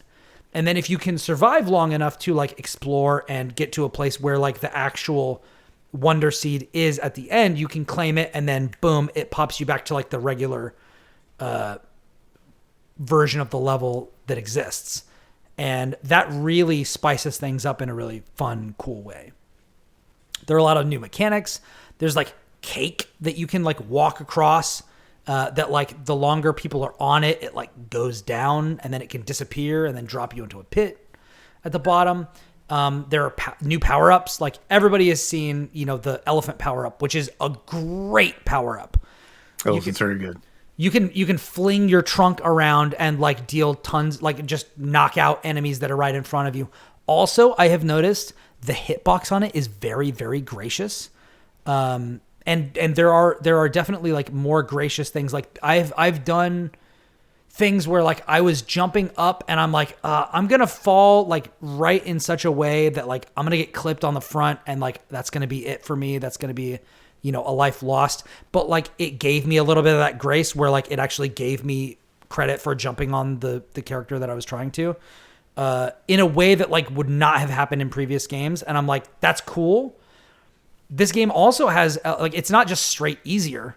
Like there was a jumping puzzle that I did and they also have star ratings for each level, which I think is really, really cool. There was like a bonus stage where it was like a badge test. And it was like 4 stars. And that shit was hard. Like, that shit was hard. Like, I was stuck on that for a while. It was like getting over it with Bennett Foddy for a second. But, underrated game, that one. Yeah. Dude, some of the most fun I've had watching Twitch streamers is watching them play that fucking game. But yeah, it's great. It has tons of character. Every time you get a power-up, there's like a little, like, sparking like little thing that pops up behind. Mario this is like such a simple thing, but I adore it. Mario's jump has a sound again. Yeah. Mm-hmm. Like, in the old games in like Mario 3 where you would jump and it would go boy, boy. Yeah. We got jump sounds back again. It is so charming. Like there's so much attention to detail. When Mario runs in through a pipe, like his hat can come off and then he like reaches out and grabs it and pulls it back in. There's just character and style just dripping off of this game. It's fantastic. Anyways, I'm going to stop monopolizing the conversation. Lucas, what do you think of it? Yeah, like everything you said, I think it's interesting that with the badges, you've got some that are clearly meant to like just help you out with something. Right. But then there's other ones like the wall jumping one that feel like it's less of a like extra leg up and more like there'll be parts of levels that maybe are enhanced or maybe designed to pay off if you have that badge. Yeah. And like, maybe there's a part where like if you use the wall jumping badge, you can get to a different spot where there's like some hidden thing or whatever. So it's not just like here's the the helpy thingy for the people who need it. It's like there's changes to the gameplay sometimes. Yeah, if you want 100% it, like that, you're going to be rewarded for exploring the badges. And one thing I think is really interesting is if you die in a level, it actually has a little prompt of like, do you want to change your badge? Like, yeah. And I think that's a really good idea because it's just like, hey, like you could lean into something else. Like if you want to try that. And I think that's really good. Yeah. Your loadout sucks, bro. Yeah. Yeah, exactly. And like to your point about the difficulty, I think it's interesting that it has those like smaller pieces of level because it's not just like the badge challenge. Every now and then it'll just be like, here's a just smaller extra level. Yeah. And it's like some really specific like jumping puzzle or whatever. So it's like, sure, there's no timer and maybe getting to the end of the game is maybe easier, arguably, but there's also like more like little specialized challenges that you can run into that will ultimately help you because like the seeds are tied to opening more of the map up. Yeah. So yeah, there's like, it finds different ways to kind of facilitate the challenge, because usually like in Mario games it's like either, you know, you'll have your parts where you're just gonna piss lives, or it's like easy, and then here's the part for after the game where it's really hard, and this is kind of like just doles it out differently. I think it's really interesting. And I it seems to me like there are multiple ways that you can go about this. Like, I don't know if my third world is going to be the same as yours. Because it definitely looks like there are multiple ways to go, at least from where I am. So like the idea that I could just be like, oh, I'm just going to go to this other part of the map. Like, they gave me a map really early and are like, hey, you can go this way, you know? And the gating I find to be pretty generous. Like, I went into a new area and it was like, okay, if you have 4 Wonder Seeds of this color from this area, you can unlock the first like little castle thing or like pathway. If you have like 10, you can do another one. If you have like 14 or 19 or whatever, you can do another one. And I just kind of like meandered about and was like, yeah, I feel like I'll go this way. I'll go this way. I'll go this way. And then I just was like, oh, I have enough to unlock the next one. But I also just kind of like wandered over here and found this other area with like totally different level types and stuff like that. And now I'm like working on these. And then I'm just like, okay, well, I'm about to like find I'm about to go into like a 4th area, I think. Yeah. And like, I haven't been playing it like a ton of time. So like, I feel like it's very breezy with like, you know, not only doling out like different challenge levels, but also like different styles of levels altogether, which I think is really cool. Yeah, it really like unsubtly at times calls back to Mario World a lot. I think like with a lot of modern Mario games, you have like this is making specific callbacks to this one. Like Odyssey was all about being like, remember Mario 64? Yeah. And this one is like from like obvious musical cues, like the like bonus stage music or whatever, to just, I think the way stuff is hidden in the levels is really similar to Mario World. Just in that like it encourages you to push the boundaries of the screen and stuff to find things that, like you said earlier, like there's no obvious indication that there's a secret this way. Just if you shoot Mario up in the corner here, you'll actually find something. You can go past the flag at the end. It's like, yeah, something. Oh yeah, that was really cool. Was it the charging dinosaur things that they just send you sailing? Yeah. It took me so long to figure out that level. It gives you the little markers for like there's 3 seeds in this level. And I played that level so many times. I was like, where the hell is the 2nd seed? I was like, oh, I can choose to mess up this part and hit the first fake flag, and it also gives me a C. Okay, sure. I feel like an idiot. Yeah. I've definitely missed some that I want to go back and like check out. Like Mario games are some of those games. And this is you know, we've talked about like achievements and trophies. I really want to have like an in-depth, like, I don't know if this would justify an entire episode, but like this is something that I've been wanting to write for a long time. And if I don't actually write it for someplace, I'd want to maybe cover it here. But like the ways in which achievements can both be a really fun thing and a really terrible thing. And I'm always going to be arguing for intrinsic rewards. And being good at a game, I think the reward should be that you get more game. Not that you get just somebody handing you some participation trophy or something like that. And I say that as somebody who has like 39 platinums and who was deeply entrenched in the like achievement hunter, trophy hunter scene for like some years. And however many games I 1,000 pointed on Xbox. But the thing about Mario games is that I really like 100%ing them, because breaking those games open and figuring out what Nintendo has for me is like one of the great joys in games.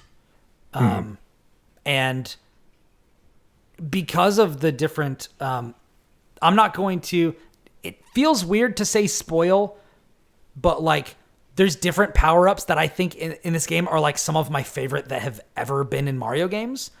And one of them, I'm just like, man, I need to like get good with this one because I think if I do, I can like crack this game over my knee and like do like anything. Like, and it's crazy to feel like that.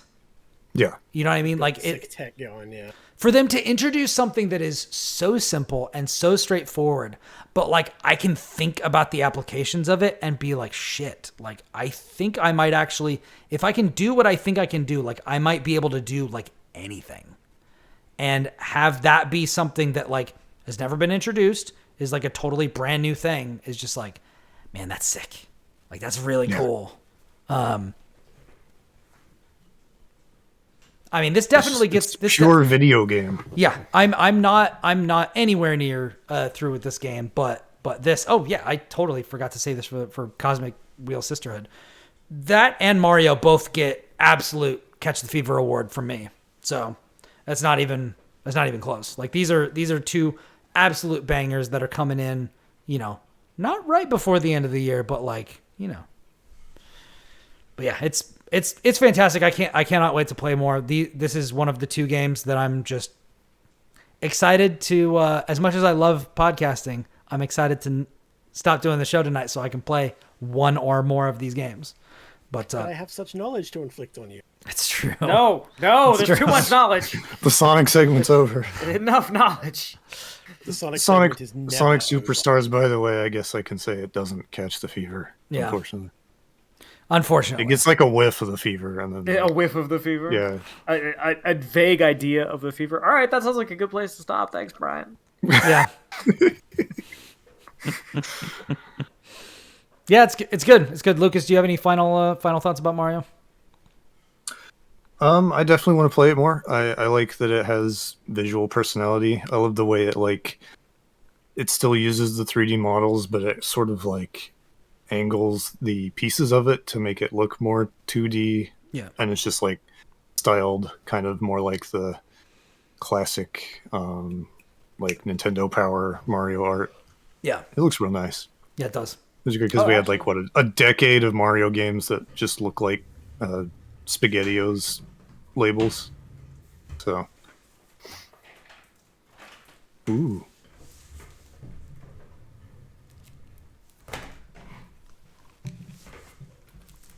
If you want to see what it looks like, looks kind of like that. Oh, very nice. It's very nice. It's very nice. That was included in the Best Buy one. Mm. But there's one that there's like a shadow box that you get if you get it at Target. So keep that in mind. What you're gonna get, but yeah, that seems like I can fucking get. Yeah, that seems like our show. I feel like we can probably wait on Spider-Man until later. Please God. Australia, y'all got This is a long one, yeah. Y'all got the best No More Heroes 2 special edition. I don't want to hear it. I'm still mad about that. He's right. It's true. He's right. Y'all got the Bizarre Jelly t-shirt. I'm still upset. Bizarre Jelly indeed. Did anybody have any final thoughts? I'm ready to wrap it up. We've been here for quite some time. I'm good. I've done enough damage. Are you still alive, Will? You hanging on? It's a struggle. I'm going through it. Staring through my camera, going, what could I say? No, I'm good. Now it's Will's turn to be pressed. Bro, it's 11:30 at night. I'm tired. All right. Well, thank you all for joining us for episode 291 of the Platformers. God, only 9 more episodes until 300. Let's go. Wow. Can you believe it? It's crazy. Anyways, if you want to hit us up, share topics, ideas, thoughts, stuff you want to discuss, or just feedback you have on the show, you can hit us up on social media. You can find me at Brian Barnett on Blue Sky, or at Ribnax, RIBNAX, on Twitter and YouTube and Backlogged. Kris, where can everybody find you? You can find me at my website, versusthebacklog.com, thebacklog.com, one word. You can find me on most social media as Delphia. EI, not IE. And most video games, if you see me, that's probably me. Say hi. And that's about it, really.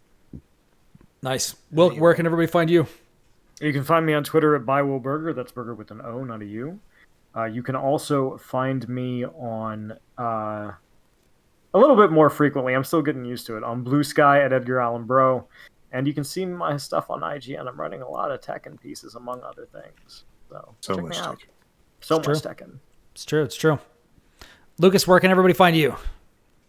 You can find me on Twitter at Hokuto no Lucas. Blue Sky, the same thing, maybe without the no.